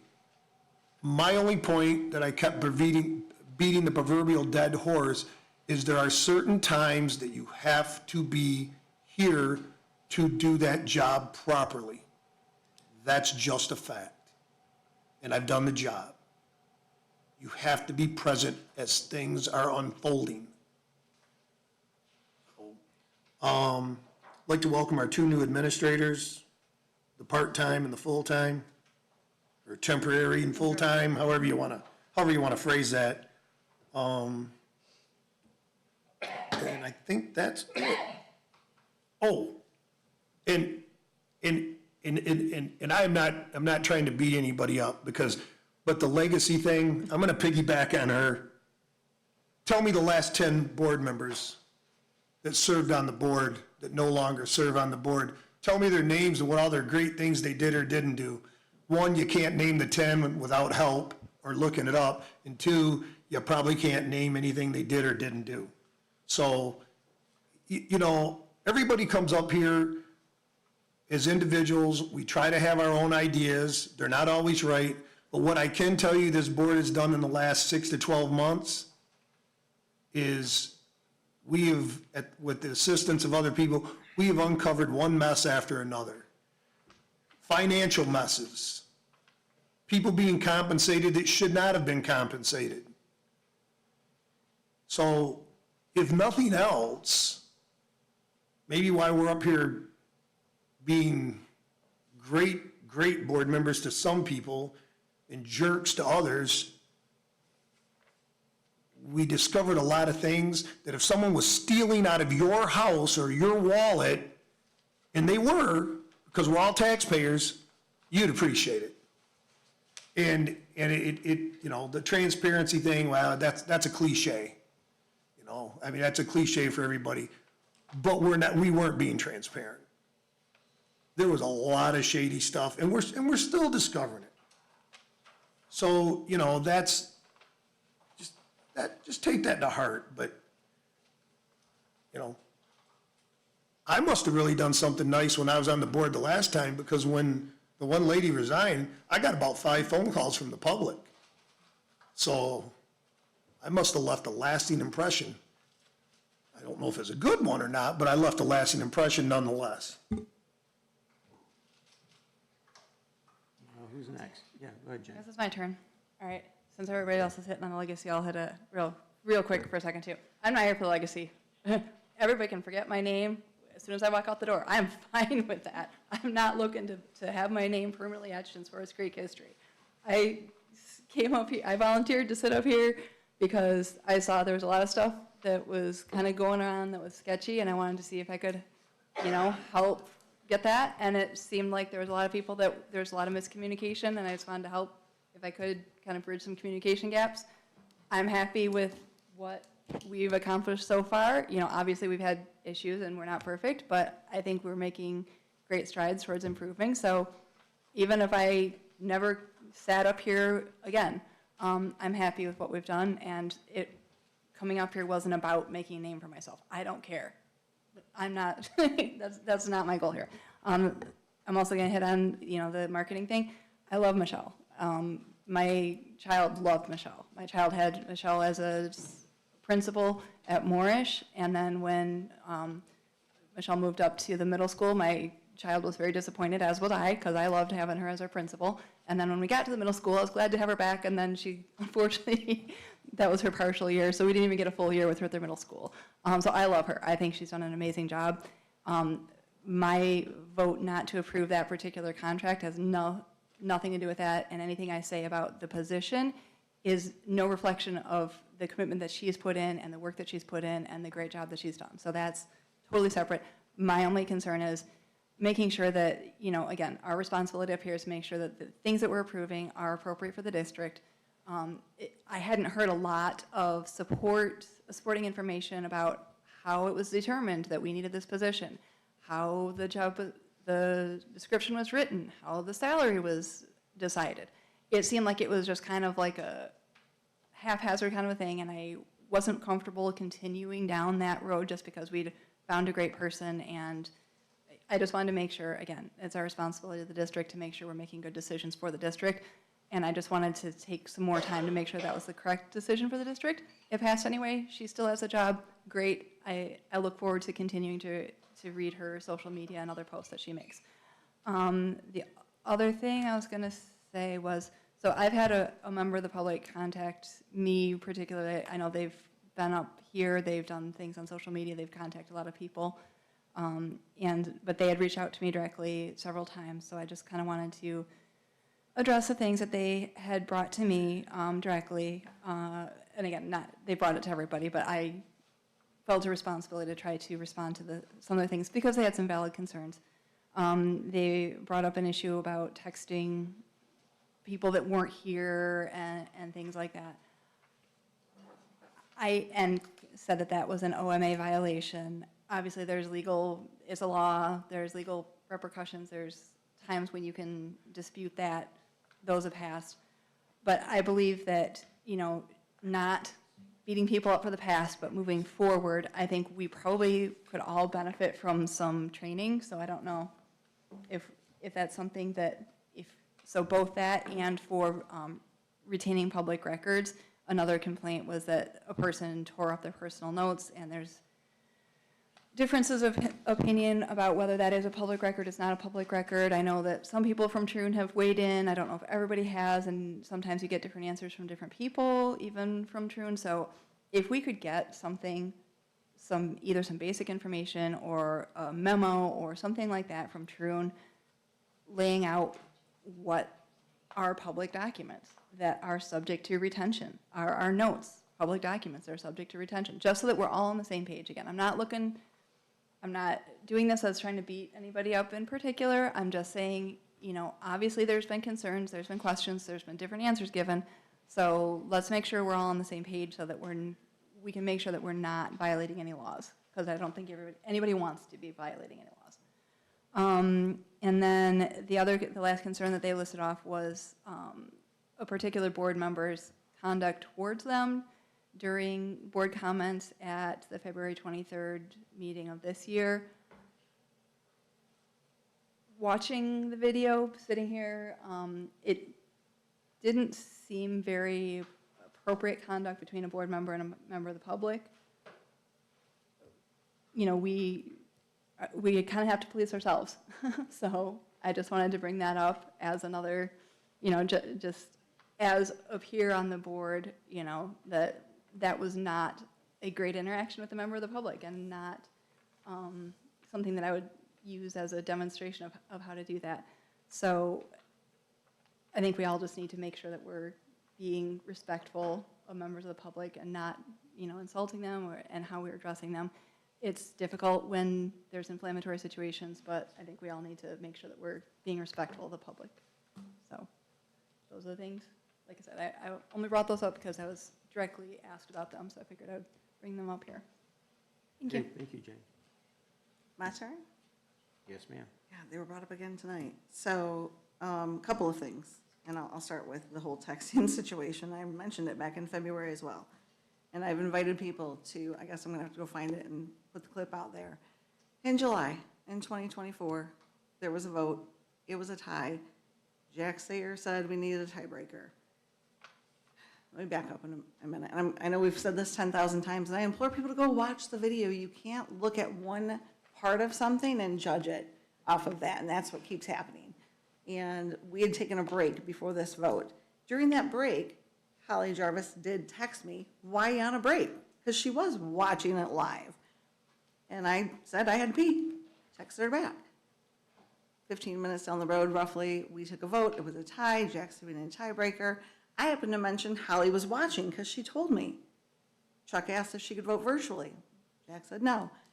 Carrie at some point said, could she come in? I texted her and said, could she come in? So both things are true.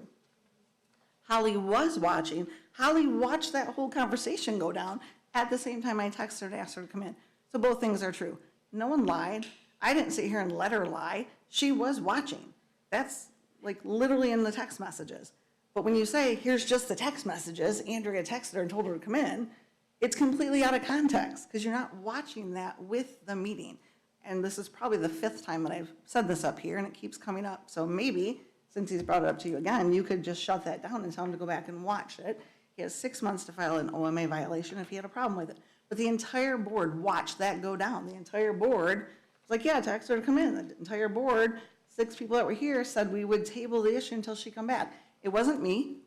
Again, this week on Facebook, Holly and I are accused again of costing the taxpayers $38 million. I don't write checks.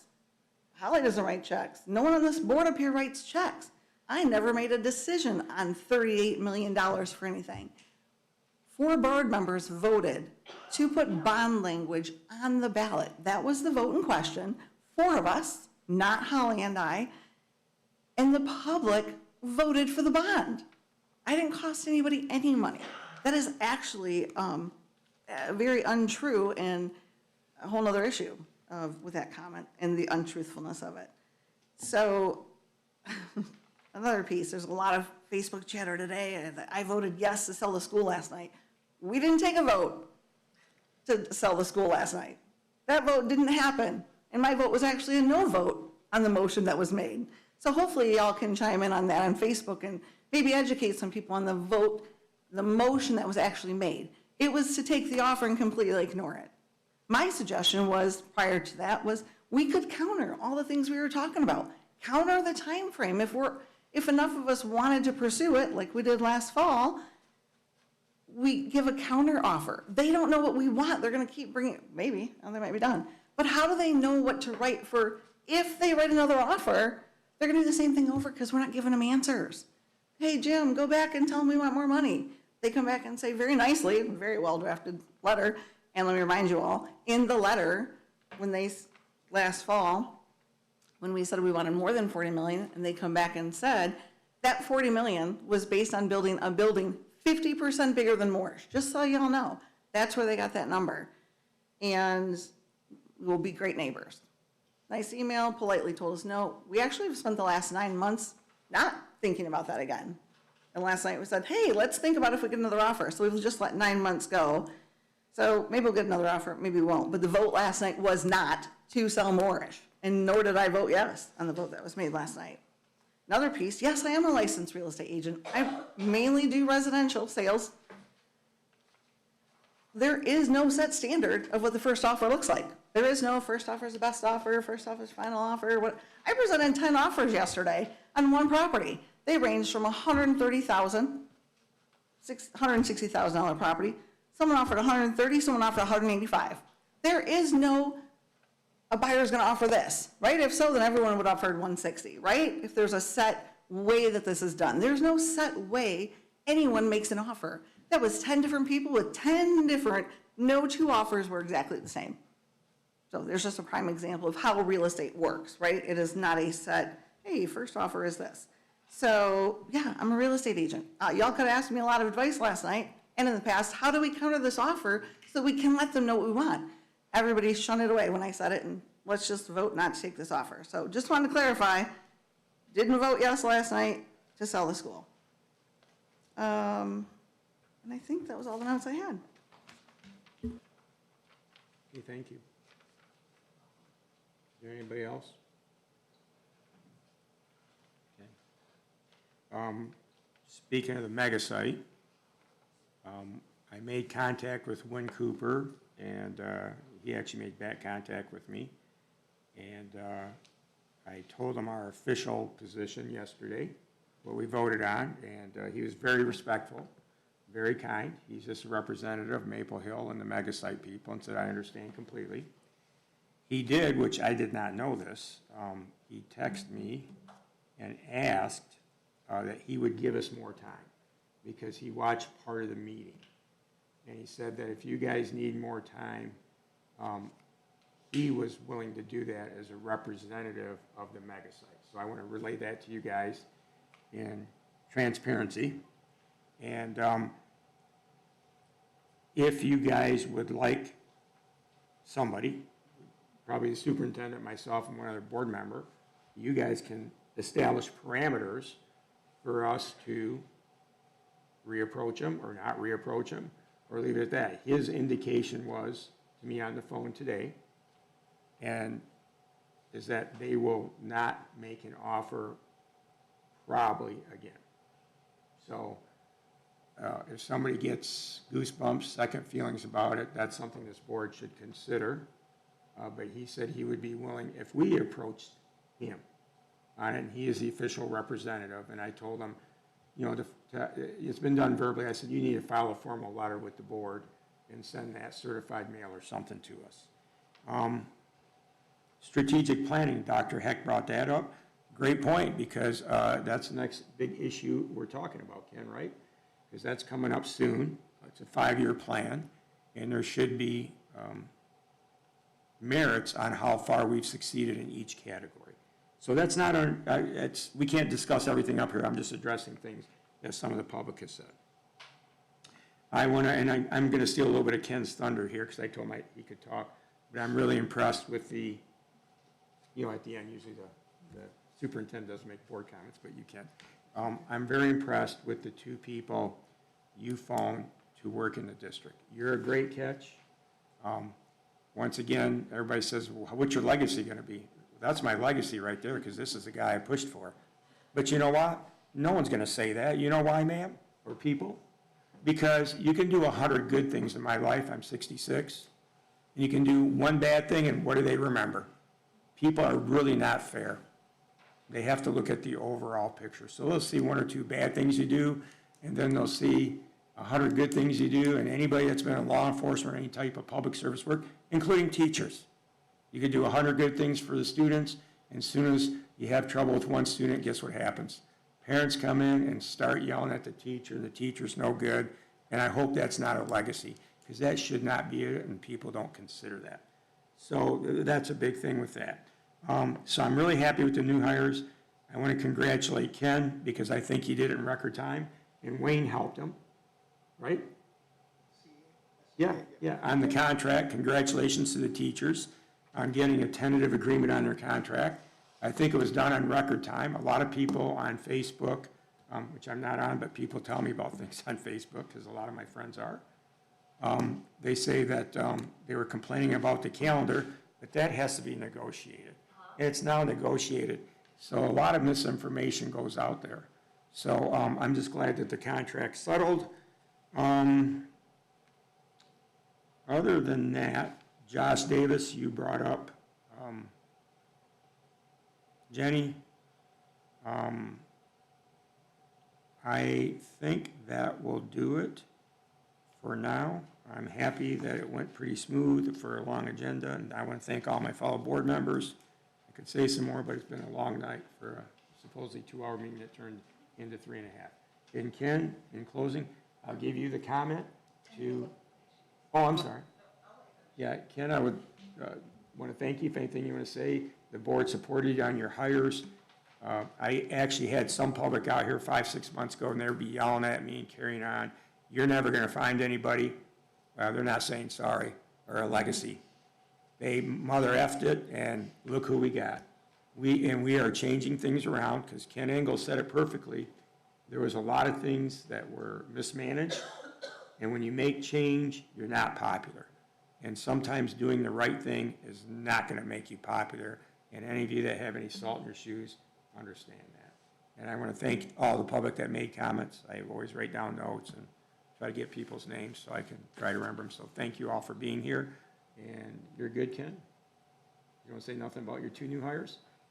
Because if they go bad, I'm going to blame it all on you. Of course, that's okay. It's not going to be, I had nothing to do with it, but yeah. Just want to say 3 things. One, Dr. North, Mr. Mertz, I'm extremely excited. Welcome you to Swartz Creek. Looking forward to a transition plan with Dr. North. And Mr. Mertz, him and I will be sitting down on Monday, as that will be his first official day. I want to say thank you to the SCEA, just our time in terms of bargaining. I know there was a lot done with Mr. Wright prior to me getting here, and I truly appreciate his work prior to that and moving forward. And the last thing I wanted to mention, Mr. Engel made a comment about being busy, about a lot of things going on. Just want to thank the administrative staff here, and I wanted to say it publicly. Just the the amount of support in terms of picking things up and lifting things up. There's a lot goes on behind the scenes during the summer, and I just can't thank them enough. Regularly, I have either it's an administrator or someone else within central office stopping in to find out what they can do to help move us forward. So I appreciate you noticing that I'm busy, but I also want to recognize the other individuals within central office in terms of the lifting up during these last couple months, being a little short-staffed. Thank you, Ken. Andrea, you had one other thing you might like to say? Could you go back and ask Gwen to send us a formal extension? That way it puts the, kind of the ball back in their court? No, I told them, I'm not, no, because that would be me negotiating by myself, and that's not transparent. Well, so is That's it- why I'm bringing it to you guys, to get your guidance as a board, the 7 of us. Do you want me to reapproach him with Ken and one other board member to say, you can send that letter to us, or you can't? Because I'm not going to do that on my own. My conversation today with him was very superficial about what we talked about here yesterday, which he saw. And I actually gave an explanation, which I did yesterday, on why I was uneasy, because it was so quick, you know what I mean? And I think some of my fellow board members felt that way, but I couldn't speak for you, and I told them how I felt. But at the end of the day, I don't think that it would hurt to open up communications with board parameters and have the superintendent and a couple board members at least listen if he has anything else to say. He told me basically, he said, I saw what you guys said yesterday. I doubt there'll be an offer because we talked about there may be another offer. Maybe he's bluffing, maybe he's not, but I can't negotiate with him those things without, some type of, yeah, Chuck, go ahead and talk to him. Yeah, Ken, Chuck, and Jenny, or whoever it might be. Go ahead and talk to him and discuss this. And I told him 100% about we were going to send it to our operations building finance so we could get some ideas. And he gave me, a few other things, but who said the 70,000 square foot building? Somebody mentioned it. 65. Yeah, but who mentioned it? You did. Okay, thank you, Ken. Just so you know, from the documents that I've tried for you, or I've asked for, which I'm not being allowed to have some documents now, which I don't understand, anything to do with anything. I'm the board president, and I can't get documents, whether they do with me, you, or anybody else. They should be transparent, but back on point. I digressed into the weeds just a little bit. The original proposal that officials here made, unbeknownst to us, was 100,000 square feet. And that was a big problem. So we had people unauthorized telling them, I never know, I just found out about the 100,000 square foot building the other day. Just the other day, and somebody was here and I was telling them there's breadcrumbs all over that I'm picking up outside now. And somebody here proposed a 100,000 square foot building. Why would we need a 100,000 square foot building in Swartz Creek? Somebody must be smoking crack cocaine or something. I mean, everybody said population's dwindling, this is going. So somebody provided a document outside on the street, said, now here's the original proposal of 100,000 square feet. And that was without any board parameters. So once again, people are gonna, make comments and remember you for things, but being honest, if they want to complain about that, go right ahead. And I don't think anybody on the board here, at least some of the members I know well, aren't going to worry about that. But I'm sorry, Ken. No, that's the problem with this whole topic, is we literally have to start from scratch. Yes. With the building and whatnot. But there's options, like you say, we Well, can build on. there are, but they're not 2-week options. You're They're not correct. 1 month options. You're 100% correct. Again,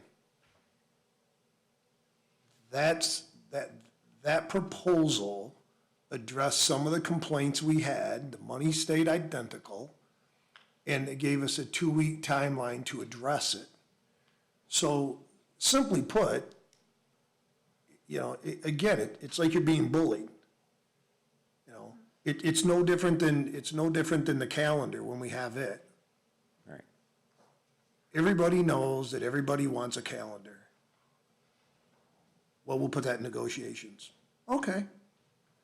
Again, you know, there's many different ways to hold someone hostage.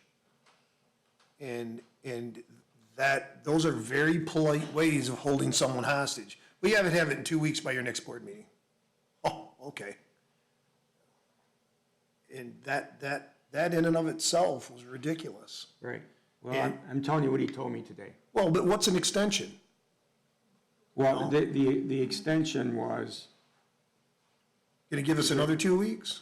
No, I don't recall if there was a days put on it, but he meant an extension for vacating. He said something about an extension for the sale and an extension for vacating the school. So he sat and listened to what our complaints was, and now he's politely addressing them one at a time. That's why I'm You asking. need more time in the building, you need more time, you know, again.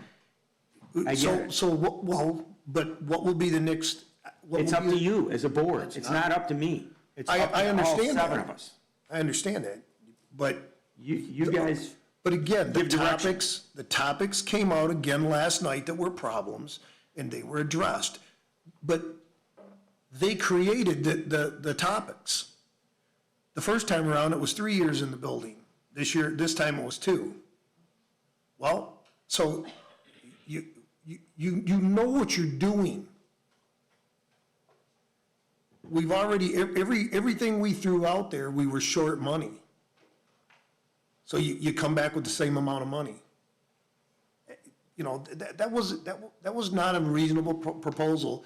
That was another thing to I'm not gonna. corner the board and, you know, bring the camera crews in again and put on a dog and pony show that someone really made an offer. No, you made the same exact offer with a couple things that were more beneficial to us and some things that were also gonna create headaches for us. And nothing changed. I don't think you heard it, what the subtle message was. Somebody gave him 100,000 square foot building. I heard you. And then down to 70, and that's what the 40 million is based on. If you look at it, I'm not defending them. If you look at it, you're getting off because $40 million is based on X amount of square feet. We don't even know if we need that. So we may have extra money. I mean, if you want to get down to a building, I mean, commercial buildings, $450 to $500 a square foot. Well, but I'm not gonna pick on you, but but again, you're the one that brought up tornado shelters. You're the one that brought up cafeteria. You're the one that brought up a brick building. Those things are all gonna cost more money because that's not in that current building. Correct. So, again, we're not addressing the topic, and all that is, you know, you want the building, and I'm gonna give you the same thing for it. And nothing changed that was worthwhile, and some things got more restrictive. Correct. So, you know. So you tell me what you guys want to do. We can sit here and complain all day. I'm not complaining. We're good. We already refused to offer, so we're good. And I'm telling you what he told me this afternoon. If you guys need an extension, fine, and that's it. So we're good. We can move on. I'm just telling you what he relayed to me. Oh, and thank you for sharing that. Quick, simple Yeah, math. I share the information. At $500 a square foot, $40 million, that builds an 80,000 square foot building. Simple math. If that's what you're going by. Well, that's the building. You gotta buy land, you gotta do sewers, you gotta do water, you gotta do all that other. I know what you're saying, I'm just saying. The predicament we got put in is by somebody else who negotiated a larger building, and then that's what they based the price on, and everybody's stuck on 40 million. I'm looking at it now as a taxpayer, sitting out there, who's lived here for 47 years, and my children and nephews are going here, or did. And somebody says, you know what? You're gonna give me X amount of dollars for my school. I want this much for my school. Why do you want that much? Because I want a 100,000 square foot building. And that's where the point started. Well, then who on the board knew about that? Well, Not you? Okay. Well, I didn't know for sure. Well, that's a mute topic as well. Yeah. No, it's not, because we have to still address that. People have to be accountable for who did that. Well, but that's. But it's not here, it's not here. Let's not get into discussion on that. That was my board comment. I gave it to Win. Win Cooper got a hold of me. I'm telling you what he told me. I relayed it to him. We refused the offer yesterday. We're good. I'm good with it. Any other comments? All right, we're good. A motion to, no, we're not. Remember, we scratched that off. So just a motion to adjourn, please. And thank you for everybody's input. Moved by Andrea. Support. Support by Ms. Jermaine. All in favor? Aye. Passes.